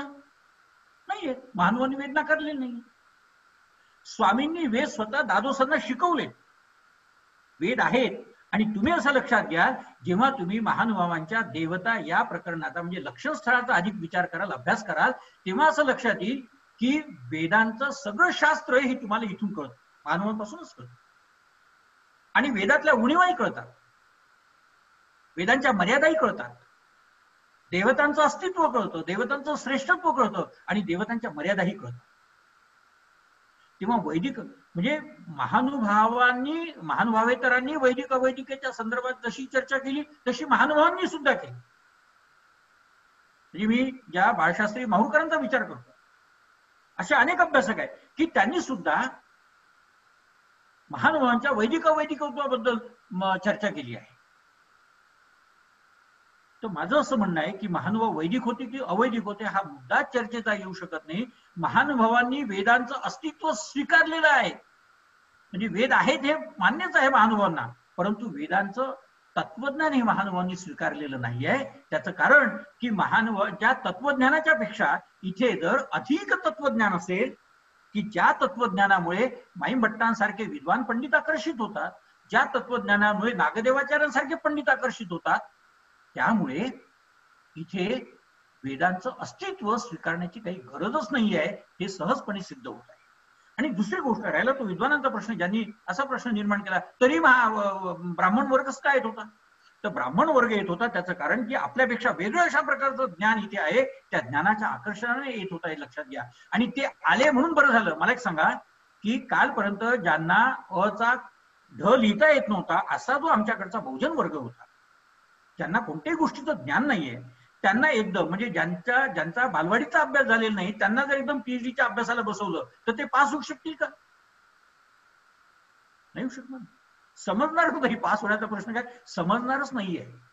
आणि म्हणून तिथे हा पंडित वर्ग आला. ते एका दृष्टीने महत्वाचं झालं की त्यांनी, म्हणून मी मगाशी म्हणाल त्याप्रमाणे की स्वामी चक्रधरांनी जे तत्वज्ञान सांगितलं त्या तत्वज्ञानाचा सुंदर अन्वयार्थ अधिक विश्लेषण करून अधिक उत्तम पद्धतीने शिक्षकांच्या भूमिकेतून कोणी जर सांगितलं असेल तर तो टीकाकारांनी सांगितला, भाष्यकारांनी सांगितला. टीकाकार म्हणजे टीकरगता हा टीका, टीका अर्थ प्रकाशिका, म्हणजे मूळच्या अर्थाला अधिक प्रकाश देणारी ती टीका, मूळच्या अर्थाला अधिक अधिक अभ्यासकांपर्यंत पोहोचवणारी ती टीका.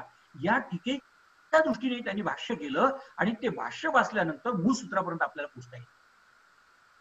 महानुभाव लेखकांनी, अभ्यासकांनी प्रचंड अशा प्रकारचं साहित्य निर्माण केलेलं आहे. हे साहित्य अजूनही अभ्यासकांपर्यंत पोहोचले नाही. तुम्ही असं समजू नका की भाऊसाहेब कोलतेंनी 7 ग्रंथ आणून ठेवले, लीळाचरित्र आणून ठेवलं, श्री गोविंद प्रभू चरित्र आणून ठेवलं, आता संपलं का? नाही, अजून प्रचंड अशा प्रकारचं काम आहे. भाष्य ग्रंथ आहेत, टीका ग्रंथ आहेत. अहो एवढंच काय, भीष्माचार्यांनी पंचवार्तिक म्हणून पहिला व्याकरणाचा ग्रंथ सुद्धा लिहिलेला आहे. पंचवार्तिक हा मराठीतला पहिला व्याकरणाचा ग्रंथ हा महानुभावांनी लिहिलाय. आणि त्यामध्ये शब्दांसंबंधीचे अर्थ, सूत्रांसंबंधीचे अर्थ, अतिशय सुंदर पद्धतीने मांडलेले आहे. हे आम्ही लक्षात घेतले नाही. म्हणजे महानुभावांचं अजून स्फुट साहित्य तर असंख्य प्रमाणामध्ये आहे. बुद्धाचारातून अभ्यासकांना माहिती आहे की नाही मला माहिती नाही. म्हणजे स्मृतीस्थळाच्या मागे येणारा वृद्धाचार म्हणजे संपलं असं नाही. वृद्धाचार, अन्वयस्थळ, मार्गरूढी ही जी प्रकरणं महानुभावांनी लिहिलेली आहेत, हा महानुभावांच्या संप्रदायाचा, साहित्याचा इतिहास महानुभावांनी लिहून ठेवलेला आहे. एक लक्षात घ्या की आजपर्यंत कोणत्याही संप्रदायामध्ये असा संप्रदायाचा इतिहास, संप्रदायाच्या साहित्याचा इतिहास लिहिण्याची परंपरा ही आपल्याला पाहायला मिळत नाही, जी महानुभाव साहित्याने निर्माण केली. याचा अभ्यास अजूनही झालेला नाही. म्हणजे लक्षात घ्या की दोन गोष्टी आहेत की महानुभाव साहित्याचा, महानुभावांच्या संबंध साहित्याचा, काव्याचा, गद्याचा, कोणत्याही साहित्याचा अभ्यास करायचा असेल तर तत्वज्ञानाची जशी आवश्यकता आहे तशीच महानुभावांच्या इतिहास प्रकरणांची सुद्धा आवश्यकता आहे. अन्वयस्थळ म्हणजे अन्वय म्हणजे कुळ, परंपरा. आपल्या असं लक्षात येईल की एका विशिष्ट कालखंडानंतर महानुभावांचे 13 आमना झाले, म्हणजे 13 कुळ झाले. व्यवस्थापनाच्या दृष्टीने ती फार आवश्यकता होती, ती निर्माण झाली.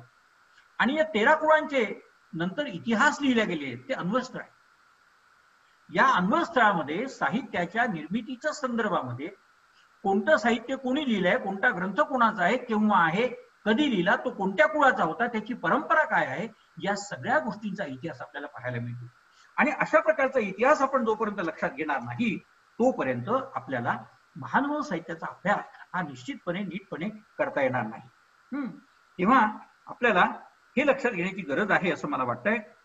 संत साहित्यामध्ये, एकूणच संत साहित्यामध्ये, मला असं वाटते वेळ संपत आली, संत साहित्यामध्ये मानवी जीवनाचं एक उत्तम अशा प्रकारचं चित्रण हे आपल्याला पाहायला मिळतं. म्हणजे साधी गोष्ट तुम्ही लक्षात घ्या की यादवकालीन लोकजीवनाचा, यादवकालीन संस्कृतीचा जर तुम्हाला अभ्यास करायचा असेल तर लीळा चरित्राशिवाय, श्री गोविंद प्रभू चरित्राशिवाय तुम्हाला पर्याय नाही. ज्ञानेश्वरी, नामदेवांची गाथा हे सुद्धा त्याच्या अभ्यासाची साधन आहे. पण काव्य आणि गद्य याच्यामध्ये फरक पडतो. तो असा की काव्यामध्ये प्रतिभेचा बहर असतो आणि गद्यामध्ये वास्तवाला अधिक प्राधान्य असतं. आणि इतिहास हा वास्तवाला धरून असतो काव्यापेक्षा. आणि म्हणून यादवकालीन संस्कृतीचा अभ्यास करायचा असेल, यादवकालीन लोकजीवनाचा अभ्यास करायचा असेल तर लीळाचरित्र हे, गोविंद प्रभू चरित्र हे अत्यंत महत्वाचं आहे. म्हणजे एवढंच नव्हे तर मध्यंतरी कन्नड मधल्या एका मराठीच्या प्राध्यापकाने, म्हणजे कर्नाटकामधल्या एका मराठीच्या प्राध्यापकाने मला असं म्हटलंय की गोविंद प्रभू चरित्रामध्ये येणारे अनेक शब्द हे आमच्या कर्नाटकामधल्या आमच्या गावामध्ये, जे धारवाडच्या बाजूला असलेले ते गाव आहे, डॉक्टर विजया तेलंगानी मला सांगितलं ते त्यांचं गाव, तर त्या म्हणाल्या की मला गोविंद प्रभू चरित्रातले अनेक शब्द हे माझ्या गावातले शब्द आहे असं माझ्या लक्षात येतं. म्हणजे याचा अर्थ की कर्नाटकामधल्या, त्या प्रांतातली जी काही बोली असेल त्या बोलीतले अनेक शब्द हे गोविंद प्रभू चरित्रामध्ये कसे येतात हा एका अभ्यासाचा भाग आहे. म्हणजे एकीकडे वऱ्हाडी बोली आणि दुसरीकडे कर्नाटकात कन्नड भाषा यांचा एक अनुबंध कसा जुळतो हा देखील एका, मी त्यांना म्हणाल देखील की तुम्ही याचा अभ्यास करा, याचा विचार करा. म्हणजे यादव काळामध्ये, म्हणजे आज 800 वर्षापूर्वी आमची मराठी भाषा, वऱ्हाडी भाषा ही कशी होती, वऱ्हाडी बोली ही कशी होती, हे जर तुम्हाला पाहायचं असेल तर गोविंद प्रभू चरित्र याच्याशिवाय दुसरा ग्रंथ नाहीये. यादव कालखंडामध्ये आमची मराठी भाषा कशी होती, संबंध महाराष्ट्राची लोकजीवनाची भाषा कशी होती, हे जर तुम्हाला पाहायचं असेल तर लीळाचरित्राशिवाय पर्याय नाही. त्याचं आणखी एक महत्वाचं कारण असं आहे की या लीळाचरित्राचा जो नायक आहे स्वामी चक्रधर, हा नायक संबंध मानवी जीवनामध्ये, लोकजीवनामध्ये विहार करणार. आणि आपल्या असं लक्षात येत आहे की वेगवेगळ्या जातीचे लोक हे सर्वज्ञांच्या स्वामी चक्रधरांच्या सहवासामध्ये येत होते, त्यांच्याशी संवाद होत होता. आणि मग नाट्यात्मकता आहे या चरित्रातल्या भाषेमध्ये, नाट्यात्मकता आहे. शैलीच्या अंगाने अजून या चरित्राचा अभ्यास झालेला नाहीये, तो होण्याची गरज आहे. रूपबंधाच्या अंगाने अजून, रूपवादी समीक्षेच्या अंगाने अजून लीळाचरित्राचा अभ्यास झालेला नाहीये, तो होण्याची गरज आहे. वास्तववादाच्या अंगाने झालेला नाही, तो होण्याची गरज आहे. म्हणजे आपल्या असं लक्षात येतं, म्हणजे तुम्ही यादवकालीन संस्कृतीचा इतिहास लिहित असताना असं कुणी आजपर्यंत विचार केलेला नाहीये की लीळा चरित्रामध्ये, गोविंद प्रभू चरित्रामध्ये येणाऱ्या देवी देवतांचे किती उल्लेख आहेत, किती उल्लेख आहेत. म्हणजे त्या काळामध्ये कोणकोणत्या देवी देवता होत्या आणि कोणकोणत्या देवी देवतांची कशी मंदिरं होती, त्यांची पूजा अर्चा कशी चालत होती, हा सगळा सांस्कृतिक इतिहास आहे. हे साहित्य हे आपलं सांस्कृतिक धन असं आपण जे म्हणतो त्याला हाही एक अर्थ आहे की भाषामध्ये, साहित्यामध्ये आपलं संबंध सांस्कृतिक संचित असतं, सांस्कृतिक जीवन व्यवस्था सगळी साठवलेली असते. आणि म्हणून महानुभाव साहित्याचा अभ्यास हा संस्कृतीच्या अंगाने होण्याची सुद्धा नितांत आवश्यकता आहे. किंबहुना मी असं म्हणेन की महाराष्ट्राचा सांस्कृतिक इतिहास हा अजूनही योग्य त्या पद्धतीने लिहिला गेलेला नाहीये. असं म्हणण्याचं कारण मी फार शहाणपणाने बोलतो असं मला म्हणायचं नाहीये. अनेकांनी लिहिलेलं, शंभा जोशींनी सुद्धा लिहिलेलं आहे, त्याच्यानंतरच्या अनेक काही लोकांनी लिहिलेलं आहे, पण या अंगाने अजून लिहिलेलं नाहीये की ज्याच्यामध्ये अनेक देवी देवतांचे येणारे उल्लेख जे लीळा चरित्रामध्ये पाहायला मिळतं, लोकजीवन हे लीळा चरित्रामध्ये पाहायला मिळतं. आणि तुम्ही लक्षात घ्या की महानुभावांनी लोकांच्या भाषेला, म्हणजे लोकभाषेला धर्मभाषेचं अधिष्ठान देऊन जी वैचारिक क्रांती केलेली आहे, ती क्रांती तर महाराष्ट्राच्या दृष्टीने, मराठी भाषेच्या दृष्टीने एक मोठा इतिहास ठरावी इतकी स्पष्ट आहे. मित्र हो, खूप बोलावं अशा प्रकारचा विषय आहे. डोळ्यासमोर ठेवलेले अनेक मुद्दे राहून गेले ह्यात काही शंका नाही, आणि ते राहणारच. कारण 1 तासामध्ये महानुभाव साहित्याच्या संशोधनाच्या दिशा मांडणं हे मलाच नव्हे, कोणत्याही विचारवंताला, अभ्यासकाला केवळ अशक्य आणि अशक्यप्राय आहे, याची मला जाणीव आहे. माझ्यातल्या व्यक्तिगत अभ्यासकाच्या उणीवाही मला माहिती आहेत, पण त्या उणीवांसह माझं जे काही आजपर्यंतचं चिंतन होतं, त्या चिंतनातून, माझ्या अपरिपूर्ण असलेल्या चिंतनातून मी नव्या अभ्यासकांना, नव्या संशोधकांना महानुभाव साहित्याकडे पाहण्याचा काही एक दृष्टिकोन, एक दृष्टी देण्याचा मी प्रयत्न केलेला आहे. त्यात अनेक उणीवा राहिलेल्या आहेत हे मला मान्य आहे. या सगळ्या अपूर्णतेसह मी त्याचा स्वीकार करतो. आणि खरं म्हणजे डॉक्टर केशवजी तुपे, आमचे विद्यार्थी मित्र डॉक्टर चव्हाण, डॉक्टर लोकरे, संस्थेचे प्रमुख डॉक्टर रेड्डी, या सगळ्यांनी माझ्यावर विश्वास ठेवून मला महानुभाव साहित्यावर बोलण्याचा आणि भाऊसाहेब कोलत्यांनी केलेल्या कार्याबद्दलची चर्चा करण्याचा इथे जो योग आणून दिला त्याबद्दल मी आपल्या सगळ्यांचे मनापासून आभार मानतो. आणि आणखी दुसरी महत्वाची गोष्ट म्हणजे की अनेक अभ्यासक ही व्याख्यान ऐकत होते हे माझ्या लक्षात आलं.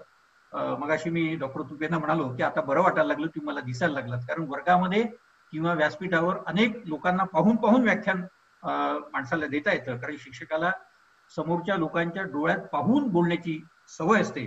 आणि इथे मला कोणतेच डोळे दिसत नव्हते, पण जे 2-3 डोळे दिसत होते त्या डोळ्यांमधून मला बोलण्याची प्रेरणा मिळत होती. आणि म्हणून दिसणाऱ्या डोळ्यांबरोबर न दिसणाऱ्या अनेक डोळ्यांच्या मला शुभेच्छा इथे येत होत्या, त्याही मला दिसत होत्या.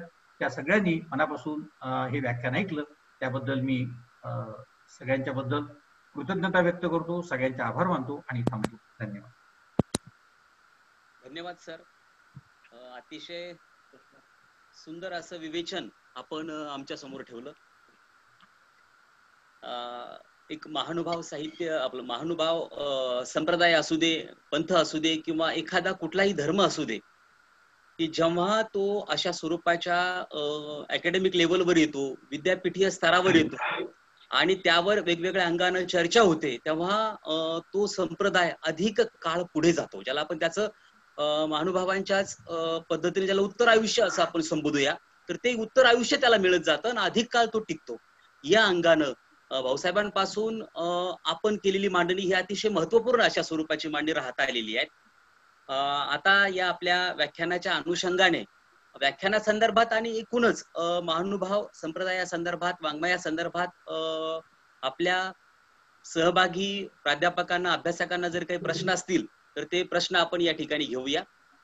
राहुल, आपण प्रश्न घेऊया. तडस, सचिन तडस सर. हो, हा, बोला बोला बोला. सर आवाज येतोय ना? हा येतोय येतोय, बोला. हा हा, आवलगावकर सर, दंडवत प्रणाम. दंडवत प्रणाम सर. हा नमस्कार. संदीप तडस बोलतो अमरावतीवरून. हा बोला बोला बोला, संदीपजी बोला.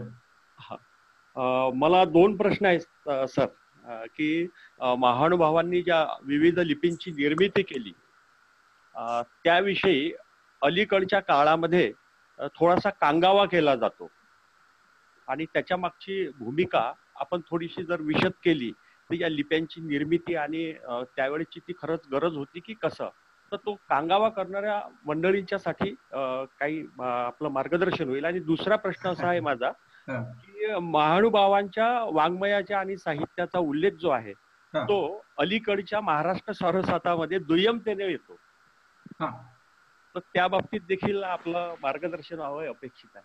हो, तुम्ही महत्वाचे मुद्दे विचारले. तर म्हणजे माझ्या व्याख्यानाच्या याच्यामध्ये राहून गेले. महानुभावांनी जी लिपी निर्माण केली त्याचं कारण हे महत्वाचं होतं की जेव्हा मुस्लिम आक्रमण आपल्याकडे सुरू झाली, आपल्याला इतिहास माहित असेल, सगळ्या अभ्यासकांना माहित असेल की मुस्लिम आक्रमणामध्ये महानुभावांचं जे मूळ हस्तलिखित होतं, म्हणजे जे माहीम भट्टांनी स्वतःच्या हस्ताक्षरामध्ये लिहिलेलं लीळाचरित्र होतं, ते लीळाचरित्रच गेलं.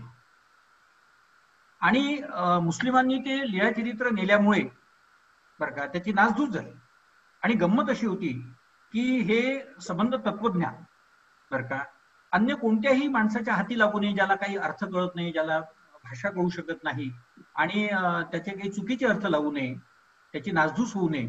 आणि म्हणून हे आपलं साहित्य चांगल्या पद्धतीने राहावं, व्यवस्थित राहावं म्हणून रवळो व्यास नावाच्या पंडिताने कोड लँग्वेजची निर्मिती केली. म्हणजे हाही एक मुद्दा लक्षात घ्या की पहिल्यांदा महाराष्ट्रामध्ये साहित्याच्या संदर्भामध्ये कोड लँग्वेजची निर्मिती ही महानुभावांनी केली, रवळो व्यासांनी केली. आणि मग ते कोड लँग्वेज मध्ये ते सबंध साहित्य लिहून ठेवलेलं आहे. आता गंमत अशी झाली की त्याच्यानंतर मग अनेक लिप्या तयार झाल्या, कारण मी मगाशी म्हणाल त्याप्रमाणे की 13 आमनाय तयार झालेत आणि मग 13 आमनायामध्ये मग प्रत्येकाला असं वाटायला लागलं की अरे आपण हे सगळं आपणही करायला पाहिजे कोड लँग्वेज. तर मग अशा कोड लँग्वेज तयार होत गेल्या. पण जास्तीत जास्त साहित्य महानुभावांचं हे सगळं लिपीमध्ये, म्हणजे रवळो व्यासांनी तयार केलेल्या लिपीमध्ये. त्याचा एक चांगला फायदा असा झाला की या साहित्यामध्ये भेसळ कमी प्रमाणात झाली. म्हणजे आज आपण पाहतोय की संत साहित्यामध्ये अनेक काही चुकीच्या पद्धतीने लेखन होत गेलंय.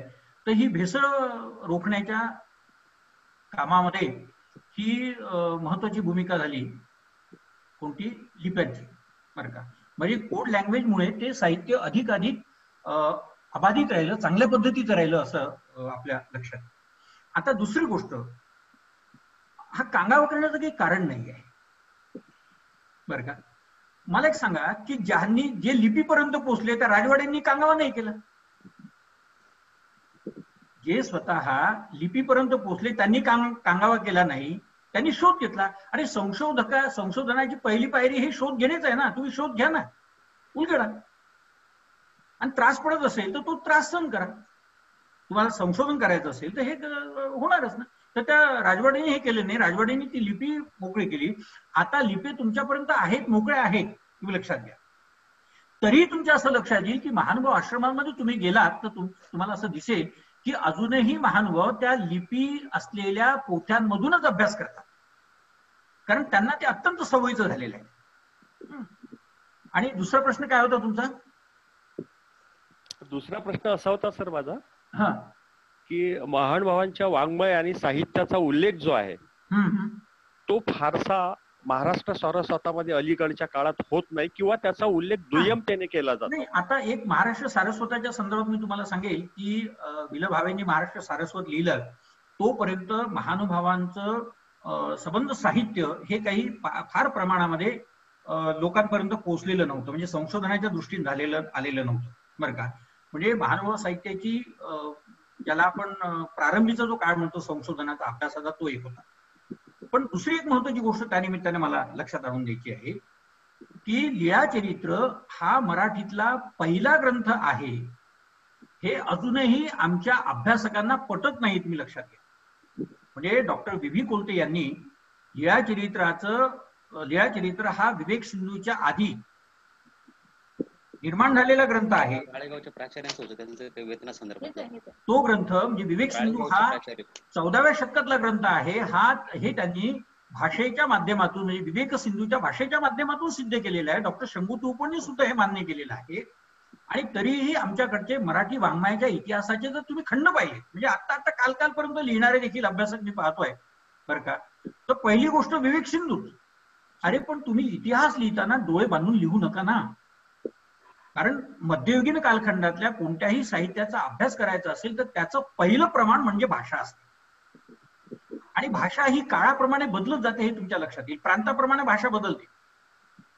वऱ्हाडी बोली वेगळी आहे, एरणी बोली वेगळी आहे, आमच्या प्रांतामधली पुणेकडच्या प्रांतातली भाषा बोली वेगळी आहे, हे तुमच्या लक्षात येईल. तेव्हा बोलीचा अभ्यास करून त्या कालखंडातल्या भाषेचे संदर्भ तपासून हे तुम्हाला निश्चित करता येतं. ते निश्चित झालेलं आहे. अजूनही महदंबेचे ढवळे हे मराठीतलं पहिलं काव्य आहे हे आमच्या इतिहासाला पचतच नाही. त्याचं कारण हे आहे की ज्ञानेश्वरी हे पहिलंच काव्य आम्ही डोळ्यासमोर ठेवले, पण ज्ञानेश्वरीच्या आधी 4 वर्ष महदंबेने ढवळे नावाचं काव्य लिहिलंय. इतिहास तुम्हाला म्हणजे असं आहे, गंमत कशी आहे की इतिहास तुम्हाला बदलता येत नाही. पण ठीक आहे, संदीपजी तुम्ही जो प्रश्न विचारला की वि. ल. भावेंच्या महाराष्ट्र सारस्वतामध्ये नसेल काही गोष्टी, तर आता संशोधन हे अधिक पुढे गेलेलं आहे आणि अधिक पुढे नेता येऊ शकतं. तुम्हाला नव्याने महाराष्ट्र सारस्वत आता लिहिता येऊ शकेल की ज्याच्यामध्ये खऱ्या अर्थाने मग ती ज्ञानेश्वरी असू दे, महदंबेचे ढवळे असू दे, नाथ संप्रदाय साहित्य असू दे, ज्याला योग्य असा न्याय देता येऊ शकेल. धन्यवाद सर. या पुढचा प्रश्न आपण घेऊया. उज्ज्वला देवरे मॅडम. हो सर. हा बोला. नमस्कार आवलगावकर सर. हा नमस्कार. तुमची विद्यार्थिनी बोलते मी.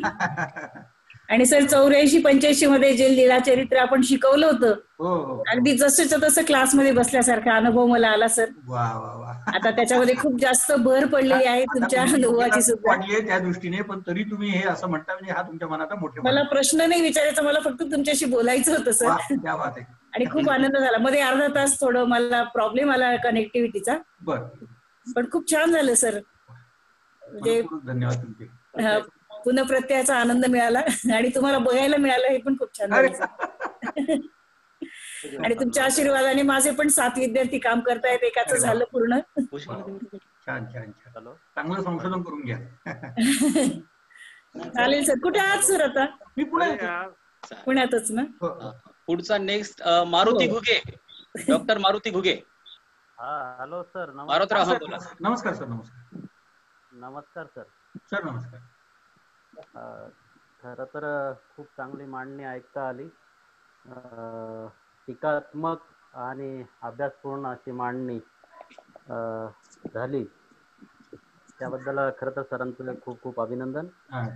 प्रश्न असा आहे सर की साधारणपणे 1960 नंतर जे काही वाङ्मयीन प्रवाह आले, या वाङ्मयीन प्रवाहाचा परस्पर संबंध आपल्याला संत साहित्याशी जोडता येईल. आणि मला विचारायचा प्रश्न असा आहे की महानुभाव साहित्य आणि ग्रामीण साहित्य, म्हणजे जसं की उदाहरणार्थ आता वारकरी संप्रदायातील काही उदाहरणं घेऊन ग्रामीण परस्पर संबंध जोडण्याचा प्रयत्न केलेला आहे. उदाहरणार्थ डॉक्टर नागनाथ कोत्तापल्ले सरांनी सुद्धा संत तुकारामांच्या याच्यातील काही अभंग घेऊन किंवा अह साळुंके यांनी एक पुस्तक त्यावरती लिहिलेलं आहे. बरोबर. तर अशा अनुषंगाने खरं तर महानुभाव आणि इतर वाङ्मयीन प्रवाह या अनुषंगाने खरं तर लेखन पुढं यायला हवं होतं, असं होताना आपल्याला दिसत नाही साधारणपणे. आणि दुसरी गोष्ट, मी ज्या परिसरामध्ये राहतो म्हणजे अगदी महदंबेचा उल्लेख तुम्ही केलात, महदंबेच्या परिसरामध्ये मी राहतो. आणि महदंबेचं मूळ गाव मुळामध्ये खरं तर संशोधकाकडूनही आणि सरकारकडूनही दुर्लक्षिला गेलेलं आहे असं मला वाटतं. कारण ज्या प्रमाणात महदंबेचं मूळ गाव पुढे यायला हवं होतं तसं येताना दिसत नाही. या मागचे कारण मीमांसा आपण काय करावं? आता असं आहे, याला अनेक काही गोष्टी कारणीभूत आहेत. म्हणजे महानुभाव हे प्रसिद्धी काय म्हणतात लोलूप अशा प्रवृत्तीचे नाहीत मुळामध्ये. तुम्ही महदंबेचं म्हणता, मी त्याच्याही पुढे जाऊन असं म्हणतोय की नगर जिल्ह्यामध्ये, अहमदनगर जिल्ह्यामध्ये सारोळे नावाचं गाव आहे, जिथे मराठीतल्या पहिल्या लेखकाचा जन्म झाला, महिमभटांचा. तर त्या गावाचा इतिहास म्हणजे आमचे एक विद्यार्थी मित्र आहे डॉक्टर शिरीष लांडगे पाटील, की सध्या या अंगाने खूप अभ्यास करतायत. म्हणजे नेवासा परिसरामधली जी संस्कृती आहे महानुभाव साहित्याची आणि वारकरी संप्रदायाची, याचा उत्तम पद्धतीने त्यांनी अभ्यास सुरू केलेला आहे.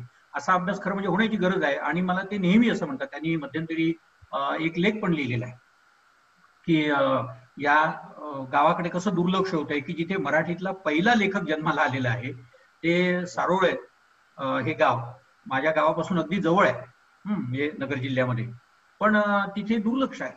आणि ते गावही पुढे नदीच्या पाण्याच्यामुळे ते दुसरीकडे गेलं वगैरे वगैरे. तर त्यांनी हे लिहिलं की शासनाने इकडे लक्ष केंद्रित केलं पाहिजे, शासनापर्यंत आपण पोहोचू शकलो पाहिजे, आणि शासनानेही मराठी भाषा साहित्य आणि संस्कृती संबंधी काही आत्मीयता निर्माण केली पाहिजे त्यांच्या ठिकाणी. हा प्रयत्न खरं म्हणजे आपल्या अभ्यासकांचा आहे. आणि आपण सगळ्या अभ्यासकांनी मिळून, कोणी असतो, ज्ञानेश्वरांचं ठिकाण असू दे, महानुभावांचं ठिकाण असू दे, कोणी असू दे, पण ही आपली सांस्कृतिक स्थळं आहेत. आणि या सांस्कृतिक स्थळाची जोपासना करणं हे इतिहासाच्या दृष्टीने म्हणजे भविष्याच्या दृष्टीने अधिक महत्वाचं आहे. आणि तो प्रयत्न सगळ्यांनी मिळून केला तर पुढे जाता येऊ शकेल. यासाठी आम्ही परिसरातल्या सगळ्या प्राध्यापकांनी मिळून मागे वर्तमानपत्रातून बरीचशी चळवळ राबवली होती. बरोबर. काही बातम्या पण प्रकाशित केल्या होत्या. पण त्याचं काही एवढं हे घेतल्या जात नाही. मला असं वाटतं की एक संशोधक, ज्येष्ठ संशोधक म्हणून सुद्धा आपण मार्गदर्शन केलं. अगदी अगदी. आता काय झालं माहिती का, काही महानुभाव सुद्धा म्हणजे मगाशी मी काही महानुभावांचे उल्लेख केले. आता अनेक महानुभाव हे या दृष्टीने मोकळेपणाने आपल्याशी चर्चा करतात किंवा या दृष्टीने विचार करायला लागलेले आहेत. तर ही एक परिवर्तनाची उत्तम नांदी आहे. त्यांचंही सहकार्य आपल्याला घेता येऊ शकेल आणि या दृष्टीने पहिला म्हणजे प्रयत्न करता येईल की जिथे मराठीचं पहिलं काव्य जिथे ज्यांनी लिहिलं आहे, पहिल्या काव्याची निर्माती म्हणून त्या गावाची ओळख ही काहीतरी एक प्रतिकात्मक रूपामध्ये उभी करणं हे खरंच महत्वाचं आहे. आणि आपण छान विचार मांडला, त्याबद्दल मलाही आनंद झालेला आहे. आपण या सगळ्या महानुभावांपर्यंत देखील हा विचार पोहोचवण्याचा प्रयत्न करू. एक दिवसीय साहित्य संमेलन पण घेतलं होतं आम्ही, महदंबेच्या नावाने. आणि आता पुढचा आमचा असा प्रयत्न आहे की महदंबेच्या मूळ गावातच हे साहित्य संमेलन आयोजित करायचं आहे. असा एक प्रयत्न आहे आमच्या सगळ्यांना. ह्या खरं म्हणजे मराठी संस्कृतीच्या पाऊलखुणा आहेत बरं का. आणि तुम्ही त्या जपतात याबद्दल मला आनंद वाटला. तर दुसरा प्रश्न तो वाङ्मयीन प्रवाहाच्या संदर्भातला. हो, वाङ्मयीन प्रवाहाच्या संदर्भामध्ये नाही काय आहे, अभ्यासकांनी या दृष्टीने विचार केला पाहिजे. कारण आपल्याकडे आणखी एक मध्यंतरीच्या काळामध्ये म्हणजे 1945च्या कालखंडामध्ये एक लाट आली होती, ती म्हणजे समकालीन साहित्य. आता समकालीन साहित्य म्हणजे मला खरंच कळालं नाहीये. समकालीन साहित्य म्हणजे याचा अर्थ काय आहे? म्हणजे समकालीन साहित्य याचा अर्थ की मी ज्या काळामध्ये आहे त्या काळामध्ये लिहिल्या गेलेले जे साहित्य ते समकालीन साहित्य. या अर्थाने जर विचार केला तर प्रत्येक साहित्य हे त्या त्या कालखंडाच्या समकालीन असते. बरोबर. म्हणून वास्तववाद म्हणजे नेमकं काय आहे तर वास्तव जीवनाचं चित्रण करणं. म्हणजे आपल्या असं लक्षात येईल की वास्तव जीवनाचं चित्रण म्हणजे काय, म्हणजे अन्याय अत्याचार म्हणजेच वास्तव जीवनाचे चित्रण अशातला भाग. सुखी जीवनाचं चित्रण असेल तर तेही वास्तव जीवनाचं चित्रण आहे. आनंदी जीवनाचं चित्रण हेही वास्तव जीवनाचं चित्रण आहे. दुःखी जीवनाचं चित्रण हेही वास्तव जीवनाचं चित्रण. तर या वास्तवाच्या अंगाने तुम्हाला लीळाचरित्राचा अभ्यास करता येतो का? कारण मी मगाशी म्हणाल त्याप्रमाणे की गोविंद प्रभूंचा वावर, स्वामी चक्रधरांचा वावर हा संबंध लोक जीवनाशी होता. बरोबर. म्हणजे तेली येतोय, कुणबी येतो, माळी येतो. म्हणजे मला सांगा की त्या काळामध्ये आता एक वास्तव तुम्हाला सांगतो त्या काळामध्ये एक मातंग स्वामींच्या दर्शनाला येतो आणि तो आपला लाडू होता, तो लाडू स्वामींजवळ देतो. आता गंमत अशी आहे की तो लाडू हातामध्ये दिला नाही तर तो स्वामींच्या चरणाजवळ ठेवला असा उल्लेख येतो काही ठिकाणी. आणि तो स्वामी लाडू उचलतात आणि आपल्या सर्व शिष्यांना प्रसाद म्हणून तो वाटतात. ती परिवर्तनाच्या दृष्टीने ही फार मोठी जमेची बाजू. मोठी गंमत अशी आहे की तो लाडू हातामध्ये का दिला नाही याचं उत्तर असं आहे की सवर्णांच्या हातामध्ये लाडू देणं किंवा सवर्णाला स्पर्श करणं हे ज्या कालखंडामध्ये निषिद्ध मानलं जात होतं, म्हणजे या दृष्टीने म्हणजे अस्पृश्यांच्या दृष्टीने त्या कालखंडामध्ये एवढी मोठी वैचारिक क्रांती केली जाते आणि नंतर त्या याला स्थिती प्राप्त होते, त्या मातंगाला स्थिती प्राप्त होते. कदाचित माझा संदर्भ चुकत असेल, हा मातंग असेल किंवा आणखी दुसरा कुठला, पण एका मातंगाला स्थिती प्राप्त होते आणि तो मातंग त्याच्या आनंदामध्ये, स्थिती म्हणजे आनंद, तर त्या आनंदामध्ये सगळीकडे फिरत सुटतो आणि मग त्याला अरे हा कोणीतरी सांगते की हा आमच्या गावाचा मातंग आहे बरं का, आणि म्हणून त्याला नंतर शिक्षा दिली जाते. कोणती शिक्षा दिली जाते तर चुनखडीचा खड्डा, म्हणजे खड्डा खणला जातो, त्या चुनखडी ठेवली जाते आणि त्यात त्याला बसवलं जातं आणि वरून पखालीने पाणी सोडलं जातं. समकालीन वास्तववाद आहे हे, वास्तववादाचे चित्र आहे. या वास्तव किंवा ब्राह्मणांच्याच घरी भिक्षा मागायची तर ब्राह्मण ब्राह्मणाच्या घरी भिक्षा मागत होते, फक्त ब्राह्मणेतर घरा लोकांच्या घरी भिक्षा मागत नव्हते. हे समकालीन वास्तव आहे. या अंगाने मी असं म्हणतो आहे की कोणतंही साहित्य हे कधीही कालबाह्य होत नाही. आपल्याकडे तुमच्या लक्षात येत असेल सगळ्यांच्या की अनेकदा असा प्रश्न निर्माण होतो की आता संत साहित्य कालबाह्य झालेलं आहे का? अरे कसं काय कालबाह्य होणार आहे? श्रेष्ठ साहित्य ते असतं जे साहित्य मानवी जीवनावर भाष्य करीत असत. हे मी जी व्याख्या करतो साहित्याची की लालित्यपूर्ण भाषेमध्ये मानवी जीवनावरचं लालित्यपूर्ण भाष्य म्हणजे साहित्य. लीळाचरित्रामध्ये लालित्य आहे की नाही तर आहे, म्हणजे माईमभट्टांच्या भाषेचा गोडवा आणि पुळामध्ये वास्तव भाषेचा गोडवा, म्हणजे वास्तव भाषेचा गोडवा असं म्हणत असताना स्वामी चक्रधरच म्हणतात तुम्हा परस्परे परमप्रीती होवावी की गा. तर किंगा तो त्या काळातला समकालीन भाषेमधला अनुस्वार किती येतोय किंगा, तर तुम्हा परस्परे परमप्रीती होवावी की गा. अरे लीळाचित्र वाचता येत नाही आम्हाला अजून, लक्षात घ्या. वाचायला लागलं तर ते कळायला लागतं आणि कळायला लागलं तर त्यातला समाजवाद दिसतो, त्यातला वास्तववाद दिसतं, त्यातलं सौंदर्य शास्त्र दिसतो. मी असं म्हणालो मगाशी की सौंदर्य शास्त्रीय दृष्टीने सुद्धा लीळाचरित्राचा अभ्यास होण्याची गरज आहे. कारण त्यातलं भाषिक सौंदर्य जे आहे, जे यादव काळामध्ये माईमभट्टांनी किंवा स्वामी चक्रधरांच्या मुखातून आलेलं आहे आणि माईमभट्टांनी त्याला उत्तम पद्धतीने त्याची बांधणी केलेली आहे, ते सौंदर्य हा अभ्यासाचा विषय आहे. तर हे केव्हा होऊ शकेल जेव्हा मी अंगाने विचार करेल तेव्हा. म्हणजे महानुभाव साहित्याकडे मी महानुभावांना देखील विनंती करतोय की महानुभाव साहित्याकडे या अंगाने बघा, डोळसपणे बघा. जे सत्य आहे त्याला सजवण्याची गरज नाही, जे वास्तव आहे त्याला सजवण्याची गरज नाही, जे आहे ते आहेच. आणि जे आहे लागत नव्हता. एक मिनिट मी सांगतो. तर या पद्धतीने तुम्ही त्याच्याकडे लक्ष दिलं तर मला असं वाटतं की या अभ्यासाच्या नव्या दिशा आपल्याला उत्तम पद्धतीने हाताळता येतील. धन्यवाद सर. हा धन्यवाद सर.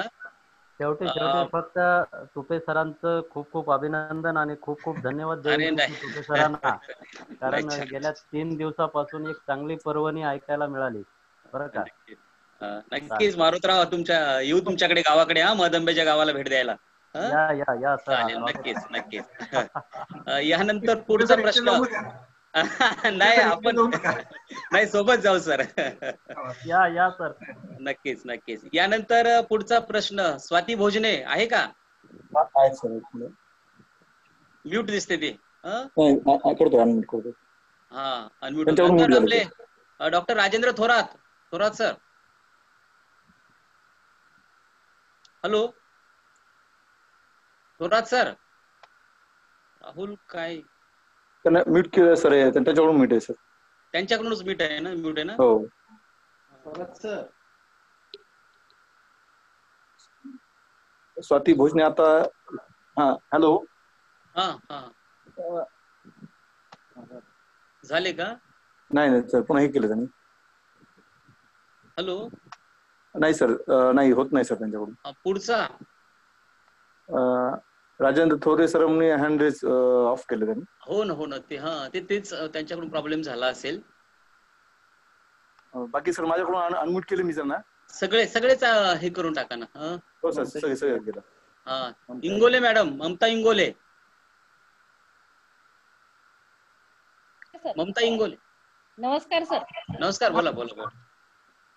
सर मी अवलगावकर सरांशी बोलते आहे. तर आपण सुंदर असं विवेचन केलं आहे. जे सगळं आहे ते आपल्या व्याख्यानामध्ये आलंय. आणि जे आपण म्हणताय की असा अभ्यास अजून व्हायला पाहिजे, कारण त्याच्यामधून अजून संशोधनाच्या दिशा मिळत जातात. आणि मी एक स्त्री आहे, मी असं म्हणेल की स्वामींनी पहिल्यांदा स्त्रियांना अधिकार दिले, असं माझं मत आहे. कारण ज्या विषयाला आजही लोक घाबरतात, स्त्रियांच्या मासिक धर्माच्या संदर्भात, त्यावेळेस त्यांची जी दृष्टी होती ती पूर्ण वैज्ञानिकाची होती असं मला म्हणायचं आहे.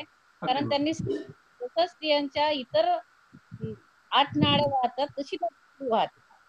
आणि या दृष्टीने मला त्यांचं त्या वैज्ञानिकतेचं कौतुक वाटतं की त्या कालखंडात त्यांनी स्त्रियांना बोलण्याचाही अधिकार दिला आहे. शिष्यांना विचारतात की बाबा तुम्हाला नमस्कार का नाही करत, कशाला नमस्कार ती म्हणते कशाला नमस्कार करावा लागते, कारण तुम्हीच सांगितलं की विष्णुमय जगत आहे म्हणून. त्याच्यानंतर जेव्हा एका व्यक्तीला 5 मुली आहेत आणि त्या व्यक्तीला लोक 5 रांडा म्हणून जेव्हा हिनवतात, तेव्हा स्वामी त्यांना तुमची पंचगंगा मुक्ती असती का असं विचारतात. म्हणजे मला त्यांचं ते व्यक्तिमत्व स्त्रियांच्या संदर्भात फार मोठं वाटतं की ज्या कालखंडात स्त्रिया बाहेर पडू शकत नव्हत्या, त्या कालखंडात मठामध्ये सगळी जी सत्ता चालायची ती बाईसांची होती. आणि स्वामींनी सगळ्या स्त्रियांना त्यांच्या अनुषंगाने त्यांच्या समोर घेत आम्हा स्त्रियांना सगळ्यांनाच मार्गदर्शन केलं असं मला म्हणायचं आहे. आणि याही अंगाने अजून अभ्यास थोडा तोकडा आहे. आपण इतक्याच दिशा दिल्या की असं वाटतं की अजूनही याच्यावर मोठं काम आवश्यक आहे. कारण जो आता प्रश्न मांडलाय सर की याच्यामधले जे मंदिरांची अवस्था किंवा किती मंदिर आहे, कुठे दैवत त्या काळामध्ये होते, जेव्हा आपण त्या लीळाचरित्राचा अभ्यास करतो तेव्हा लक्षात येतं की आज जर महानुभाव मंदिरात जाणं टाळत असतील, परंतु तेव्हा मात्र स्वामींचा जो वास आहे तो मंदिराच्या आसपास आहे. म्हणजे मग ते महादेवाचं मंदिर असेल किंवा हे असेल किंवा त्यांना जैन हे जे आहेत ते सुद्धा त्यांना हे नव्हतं. कारण ते एकदा असं म्हणाले सारंग पंडितांना की तुम्ही ब्राह्मण वर्ग आहे, तुम्ही इतकं त्या याच्याजवळ जायचं सुद्धा टाळता, मग आता जेव्हा तुमच्या प्राणावर बेतलं तेव्हा तुम्ही कसं काय लपतायचं. म्हणजे त्यांनी अनेकदा असं सांगितलंय की सगळे देव आहेत त्यांच्या ठिकाणी हे आहेत, आपल्याला जे करायचं आहे ते आपण केलं पाहिजे. सर अतिशय सुंदर मांडणी आपण केली. तुपे सर मी एक मुद्दा तुमच्या अनुषंगाने पुन्हा लक्षात आला माझ्या. मी मगाशी म्हणालो की खूप मुद्दे आहेत, मांडता येण्यासारखं नाहीये. विज्ञानाच्या अंगाने सुद्धा विज्ञानाच्या अंगाने सुद्धा काही चिंतन करण्याची गरज आहे. एक संदर्भ फक्त मी पुरवतो तुपे सर, की मध्यंतरी मी एकदा आमचे डॉक्टर संजय ढोले नावाचे मित्र आहेत, ते विज्ञान कथा लेखक म्हणून अलीकडे आमच्याकडे फिजिक्स विभागामध्ये ते प्रोफेसर आहेत आणि उत्तम अशा प्रकारचं कथालेखन करतात, विज्ञान कथालेखन. तर त्यांच्या कथांचं वाचन करत असताना मी वाचत होतो एकदा आणि माझ्या असं लक्षात आलं की त्यातली एक कथा अशी होती की जो मेलेला जीव पुन्हा जिवंत होतो. मेलेला जीव जिवंत होतो. आणि ती कथा वाचल्यानंतर मला एकदम लीळाचरित्रातल्या काही गोष्टी आठवल्या आणि मी दुसऱ्या दिवशी त्यांच्याकडे गेलो. मी त्यांना असं विचारलं की का हो, म्हणाला हे असं तुम्ही संदर्भ दिला, हा अगदी बरोबर आहे का? ते म्हणाले हो. तर मी म्हटलं तुम्हाला लीळाचरित्रामध्ये मी याचे काही संदर्भ देतो. लीळाचरित्रामधली एकच गोष्ट तुम्हाला आठवतो, मला वाटते की राहेरची आहे बरं का. राहेरच्या एक स्त्री ज्या स्वामींना रोज भिक्षा वाढायच्या, आणि नंतर दुसऱ्या दिवशी भिक्षेला आले स्वामी, तर ती स्त्री मरण पावली. तर त्या तो स्त्रीचा जो नवरा होता तो म्हणाला, पती होता, तो म्हणाला की जीजी आता तुम्हाला कशी भिक्षा देणार, ती तर आता गेली बरं का. तर स्वामी त्या प्रेताजवळ जातात, त्यांच्या डोक्यावर हात ठेवतात आणि म्हणतात, बाई उठा, आम्हाला भिक्षा हवी आहे, बाई उठा, आम्हाला भिक्षा हवी आहे. आणि बाई उठतात. लक्षात आलं का?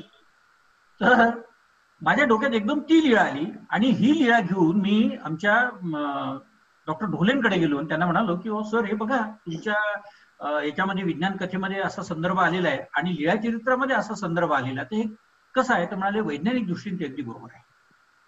लक्षात घ्या, महानुभाव याला लीळादानाचं आयुष्य असं म्हणतात. आता महानुभाव परिभाषेमध्ये सांगायचं झालं तर त्याची परिभाषा अशी आहे की एखादा जीव जर काही महत्वाच्या दृष्टीने योग्यतेचा असेल आणि त्याचं जिवंत राहणं हे काही दृष्टीने अस्तित्व महत्वाचं असेल, तर गेलेल्या जीवाला सुद्धा किंवा जाऊ पाहणाऱ्या जीवाला सुद्धा स्वामी लीळादानाचं आयुष्य देतात. म्हणजे नागदेवाचार्यांना सुद्धा लीळादानाचं आयुष्य दिलं होतं असं म्हणतात. ही गोष्ट या दृष्टीने महत्वाची आहे की समजा नागदेवाचार्य नसते तर महानुभाव संप्रदायाचा जो सगळा प्रवाह आहे त्याचं काय झालं असतं, हा प्रश्न फार महत्वाचा निर्माण होतो. आणि म्हणून ती मगाशी महदंबेचा उल्लेख केला की खऱ्या अर्थाने महदंबेने हा पंथ राखला, कारण महदंबा जातात नागदेवाचार्यांना आणि ज्या अवस्थेमध्ये ते पडलेले, ते निपचित अवस्थेमध्ये पडलेले होते, त्या अवस्थेतून त्यांना शुद्धीवर आणून त्या आणतात आणि त्यांना भान देतात, जाणीव करून देतात की स्वामींनी तुला या पंथाचं रक्षण करायला सांगितलेलं आहे, राखण करायला सांगितलेलं आहे आणि तू असं कसं काय करतोस. इथे महदाईचं कर्तृत्व लक्षात घेणं आहे. तेव्हा असं म्हणतात की आचार्यांना सुद्धा, म्हणजे नागदेवाचार्यांना सुद्धा लीळादानाचं आयुष्य दिलेलं होतं. तर महानुभावांमध्ये ही परिभाषा आहे लीळादानाचं आयुष्य. आणि विज्ञानामध्ये हाच सिद्धांत विज्ञानामध्ये वैज्ञानिक पद्धतीने मांडला गेलेला आहे असं डॉक्टर ढोले यांच्या कथेतून मला लक्षात आलं. आणि म्हणून मला असं वाटतं की काही संदर्भ, हे आणखी काही संदर्भ, बरेच संदर्भ असू शकतात, ते विज्ञानाच्या अंगाने तपासण्याची पुन्हा गरज आहे असं मला वाटतं. नक्कीच सर, अतिशय सुंदर असं विवेचन आपण ठेवलेलं आहे. आपण आता अध्यक्षीय समारोपाकडे येऊया. धन्यवाद. आमच्या संस्थेचे संचालक, आमचे ज्येष्ठ मार्गदर्शक डॉक्टर हेलावी सर हो सर, काही तांत्रिक कारणास्तव द्रुक पद्धतीनं आपल्याशी ते जोडू जाऊ शकत नाही, त्यामुळं आपल्याला श्राव्य पद्धतीनं त्यांच्या भाषणाचा, अध्यक्षीय समारोपाचा आपण लाभ घेऊया. मी हेलावी सरांना विनंती करतो की त्यांनी या आजच्या व्याख्यानमालेच्या या 3ऱ्या सत्राचं समारोप तर करावाच, परंतु एकूणच 3 दिवसाची आमची पद्मश्री डॉक्टर व्ही कोलते विस्तार व्याख्यानमाला जी आहे त्या अनुषंगानं आपले विचार एकूण या आमच्या मराठी भाषकांसमोर, अभ्यासकांसमोर ठेवावेत अशी मी हेलावी सरांना विनंती करतो. Doctor Helavi sir. हा सर. नमस्कार सर्वांना. नमस्कार सर. हो नमस्कार सर. शासकीय विदर्भ ज्ञान विज्ञान संस्था अमरावती च्या पदव्युत्तर मराठी विभाग आयोजित डॉक्टर व्ही कोलते विस्तार व्याख्यानमाला 3 दिवसीय वेबिनार आयोजित करण्यात आलेलं होतं. हे अत्यंत चांगल्या पद्धतीनं, सुबद्ध पद्धतीनं जी काही व्याख्यानमाला आयोजित करण्यात आलेली होती, या व्याख्यानमालेचे पहिले पुष्प गुंतणारे विवेक सावंत सर. हा, पहिले पुष्प गुंतणारे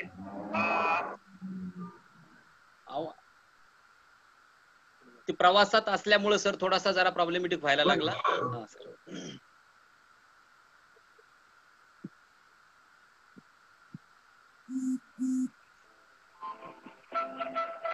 सर. हा सर. व्यत्यय आला. हो सर, हो सर. हा विचार पुष्प गुंफणारे माननीय विवेक सावंत यांनी खूप चांगल्या पद्धतीने भाषा अभ्यासक व सामाजिक कार्यकर्ते ज्यांनी परम कॉम्प्युटर सारख्या आणि अनेक वैज्ञानिक गोष्टीचं विश्लेषण केलेले असे विवेक सावंत यांनी खूप चांगल्या पद्धतीनं म्हणजे त्यांचं व्याख्यान ऐकून कान मंत्रमुग्ध झाले अशा पद्धतीनं व्याख्यान त्यांनी दिलेलं आहे. त्याचबरोबर त्यांच्या भाषणाचा जो विषय होता तो खूप सुंदर होता. म्हणजे मराठी भाषा आणि आधुनिक तंत्रज्ञान कशा पद्धतीनं आहे त्यांनी खूप चांगल्या पद्धतीनं विवेचन केलेलं होतं. आणि त्याचबरोबर दुसरे जे विचार पुष्प गुंफणारे जे आहेत आमच्या ज्येष्ठ मार्गदर्शिका आणि शिक्षण तज्ञ आणि SNDT विद्यापीठाचे कुलगुरू डॉक्टर शशिकला वंजारी मॅडम यांनी म्हणजे भारतीय उच्च शिक्षण आणि महिला या बाबतीत खूप सुंदर असं विवेचन आपल्या व्याख्यानात त्यांनी केलेलं आहे. आणि तिसरं जे विचार पुष्प गुंफणारे आजचे जे व्याख्याते आहेत ते आहेत डॉक्टर अविनाश अनगावकर.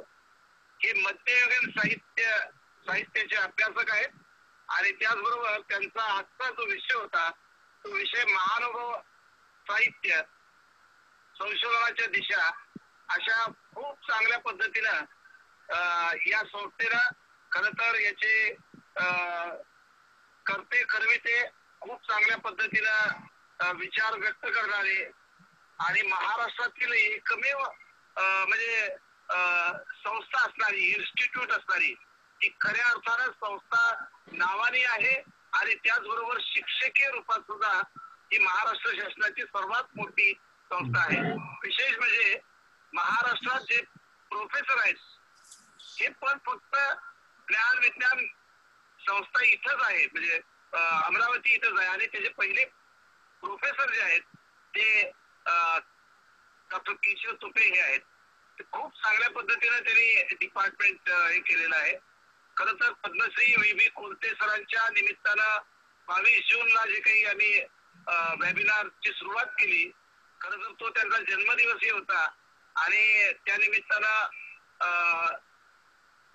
म्हणजे मराठी भाषिकांना एक प्रकारची मेजवानी जी उपलब्ध करून दिली आणि त्यात खरोखर विशेष म्हणजे आपले म्हणजे विभाग प्रमुख आणि अमरावती रिजनचे सहसंचालक केशव तुपे आणि त्याचबरोबर त्यांचे जे सहकारी आहेत doctor Santosh Chavan, doctor Alka Hiwale, doctor Sanjay लोकरे यांनी खूप चांगली मेहनत घेतली आणि त्याचबरोबर आपले जे संस्थेचे माजी विद्यार्थी तलिमिनाय आहेत वेगवेगळ्या महाविद्यालयात आणि वेगवेगळ्या संस्थेमध्ये आहेत यांनी खूप मोठ्या प्रमाणात आपलं म्हणजे कष्ट घेऊन ही व्याख्यानमाला म्हणजे यशस्वी करण्यासाठी मदत केलेली आहे.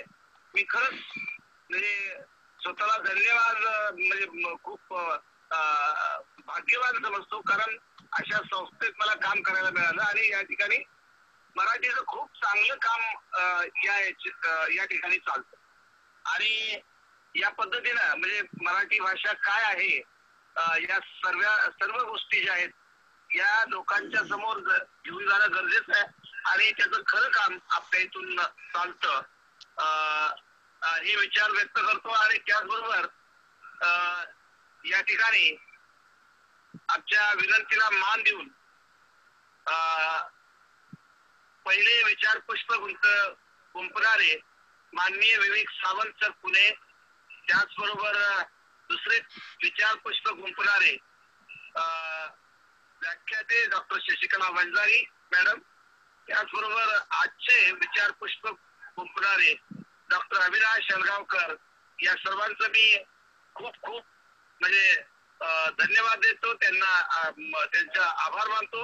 त्याचबरोबर विविध ठिकाणाहून ऑनलाईन पद्धतीनं या 3 दिवसीय वेबिनार मध्ये सहभागी होणाऱ्या सर्व सहभागी पार्टिसिपंट्स जे आहेत यांना मी धन्यवाद देतो. त्यांच्याशिवाय हा कार्यक्रम यशस्वी होणं शक्य नव्हता आणि या पुढच्या कालावधीत सुद्धा आपण सर्वजण म्हणजे जोडून राहूयात, म्हणजे जॉईंट टुगेदर असं राहूयात आणि भविष्यकाळात सुद्धा मराठीची सेवा कशा पद्धतीने करता येईल हे पण पाहूयात. त्याचबरोबर माझ्या संस्थेतील प्राध्यापक केशव तुपे आणि त्यांचे सर्व सहकारी यांना खरोखरच धन्यवाद देतो, कारण त्यांनी खूप चांगल्या पद्धतीनं ही व्याख्यानमाला पुढे नेलेली आहे. धन्यवाद सर्वांचे मी धन्यवाद मानतो आणि या ठिकाणी या वेबिनारची सांगता होत आहे असं जाहीर करतो. मी प्राध्यापक केशव तुपेला हे सांगतो की आपण नक्की सर, नक्की सर. आपल्या वतीनं मी सगळ्यांना सांगतो आणि आपले मनपूर्वक आभार. अतिशय सुंदर पद्धतीनं हा 3 दिवसाचा जो अध्यक्षीय समारोप आहे या व्याख्यानमालेचा आम्हा सर्व सहभागी पॅनलिस्ट आणि जे काही यात प्राध्यापक अभ्यासक जोडले गेलेले आहेत त्या सर्वांचं आपणही आभार मानले आणि मी ही औपचारिक आभार या ठिकाणी प्रकट करतो. सर्वप्रथम आजच्याच या व्याख्यानाचे अतिशय मौलिक असं विवेचन आपल्या समोर ठेवणारे आमचे ज्येष्ठ स्नेही आणि मार्गदर्शक डॉक्टर अविनाश आवलगावकर सर, खरोखर आपलं मनापासून मी या आजच्या या व्याख्यानमालेच्या निमित्तानं आणि कायमही ऋणात राहू इच्छितो. महानुभाव वाङ्मयाला आपण खूप मोठं योगदान दिलेलं आहे की सुरुवातीला जे बोललो की हा जो काही पंथ आणि संप्रदाय असेल कुठलाही किंवा धर्म असेल की हा ज्याला आपण थिअरॉटिकल म्हणू आपण की एका विशिष्ट वर्गापर्यंत ठेवण्याऐवजी तो विद्यापीठ पातळीवर घेऊन जाणं आणि त्याला वेगवेगळ्या अंगानं चर्चा करणं, जेणेकरून त्या धर्माचं, त्या पंथाचं आणि त्या संप्रदायाचं जे काही उत्तरायुष्य आहेत हे उत्तरायुष्य वाढत असतं. तर या संदर्भामध्ये आपण भाऊसाहेब कोलत्यांपासून आपल्यापर्यंत या सगळ्या लोकांनी खूप मोठं योगदान दिलेलं आहे आणि पुन्हा अलीकडच्या काळात अशा स्वरूपाचा हा जो काही पंथ आहे हा मानव जातीच्या कल्याणासाठी महत्वाचा असा ठरणारा जो पंथ आहे त्यांना आपण जे काम करतात त्याला खरोखर सलाम अशा पद्धतीनं मी हे करतो. त्यामुळं मनापासून खरोखर आपले आभार मी प्रकट करतो. एक या व्याख्यानमालेच्या निमित्तानं 3 दिवस सरांनी आमच्या संचालक साहेबांनी आभार प्रकटच केलेले आहेत, पण पुनश्च मी या वेब व्याख्यानमालेमध्ये अतिशय सुंदर व्याख्यानं आमच्या समोर ठेवणारे Vivek Sawant sir, doctor Shashikala Vanjari madam आणि आपण सर्व मनापासून या तिघांचेही आभार मी या ठिकाणी प्रकट करतो. तसेच अतिशय चांगला प्रतिसाद कमी अवधीमध्ये आम्हाला मिळाला आणि जवळपास 100-125 प्रतिनिधी झूमवर आमचे जोडल्या गेले. काही युट्यूबवर असतील, काही अन्य जी काही स्रोत आहे आपल्या या वेब स्थळाचे तिकडे जोडल्या गेली. अनेकांनी लाभ घेतला, चांगल्या प्रतिक्रिया या ठिकाणी व्यक्त केल्या मी पाहत होतो. तर आमच्या आपण जसं चांद्यापासून बांद्यापर्यंत म्हणतो तर इथं थेट आमच्या निलिमा कापसे असतील, भंडाऱ्याहून जोडल्या गेलेल्या चंद्रपूरच्या काही प्राध्यापक मित्र असतील, ते थेट सावंतवाडीचे किंवा अलिबागचे भटू वाघ असतील, खूप वेगवेगळ्या ठिकाणाहून हे सगळे अभ्यासक जोडल्या गेलेले होते. आमचे तर हक्काचे होतेच. 2-3 दिवस चिमोटे मॅडम होत्या, उज्ज्वला देवरे असतील किंवा अन्य आपले काही काळ तुम्हाला ऐकण्यासाठी तुमचे ज्येष्ठ मित्र शिरीष गोपाळ देशपांडे सुद्धा जोडले गेलेले होते. म्हणजे आणि चांगली जी काही नावं आहे ही या व्याख्यानासाठी जोडल्या गेलेली होती. तेव्हा या सगळ्या सहभागींचं, श्रोत्यांचं मी मनापासून आभार मानतो आणि तुम्हाला आणि मला जोडणारा, या सगळ्या सहभागींना जोडणारा एक महत्वाचा जो काही दुवा आहे, जो लिंक ज्याला आपण म्हणतो, तो लिंकेजेस करणारा म्हणजे आमचा राहुल देशमुख. त्याने सगळं हे आपल्याला एकमेकाला लिंक केलं, जोडलं गेलं, त्याचेही मी मनापासून आभार मानतो. आणि सातत्यानं आमच्यावर ज्याला मायेची पाखर म्हणू, हे कुठलाही कार्यक्रम असेल की आम्ही हक्काने घेऊन जाणारे आमचे ज्येष्ठ स्नेही आणि मार्गदर्शक, आमच्या संस्थेचे संचालक, अतिशय सकारात्मक ऊर्जा असलेला हा माणूस आहे. ते आपल्यात आता नाही आहे, परंतु त्यांच्या अनुपस्थितीमध्ये मी हे बोलतोय. खरोखर अतिशय सकारात्मक ऊर्जा असलेला हा व्यक्ती आम्हाला लाभलेला आहे आणि वेगवेगळे उपक्रम आम्ही त्यांच्या माध्यमातून घेत असतो. त्यांचेही ऋण या ठिकाणी मी व्यक्त करतो. अनेक हात या कामानिमित्तानं लागलेले आहेत आणि मी केवळ त्याला तात्पुरत्या स्वरूपाचा आहे, परंतु मुख्य काम करणारे जे काही माझे सहकारी आहेत, डावे आणि उजवे, संतोष चव्हाण आणि डॉक्टर संजय लोहकरे, अर्थात ते विचाराने डावेच आहेत, उजवे नाहीत, परंतु इथं मात्र माझे खरोखर डावे उजवे अशा स्वरूपाचे आहेत. त्यांच्याही दोघांचे मी आभार मानतो आणि सर्वांचे पुन्हा जे अज्ञात असतील, खरोखर ज्यांची मदत या कामासाठी लागलेली आहे, त्या सगळ्यांचे मी आभार मानतो. आणि ही व्याख्यानमाला या ठिकाणी संपली असं माननीय अध्यक्ष डॉक्टर हेलावी रेड्डी सर यांच्या वतीनं जाहीर करतो आणि आपली रजा घेतो. धन्यवाद आणि खूप खूप आभार, सर्वांचे आभार सर. धन्यवाद. ओके सर, धन्यवाद सर, धन्यवाद सर. Okay okay.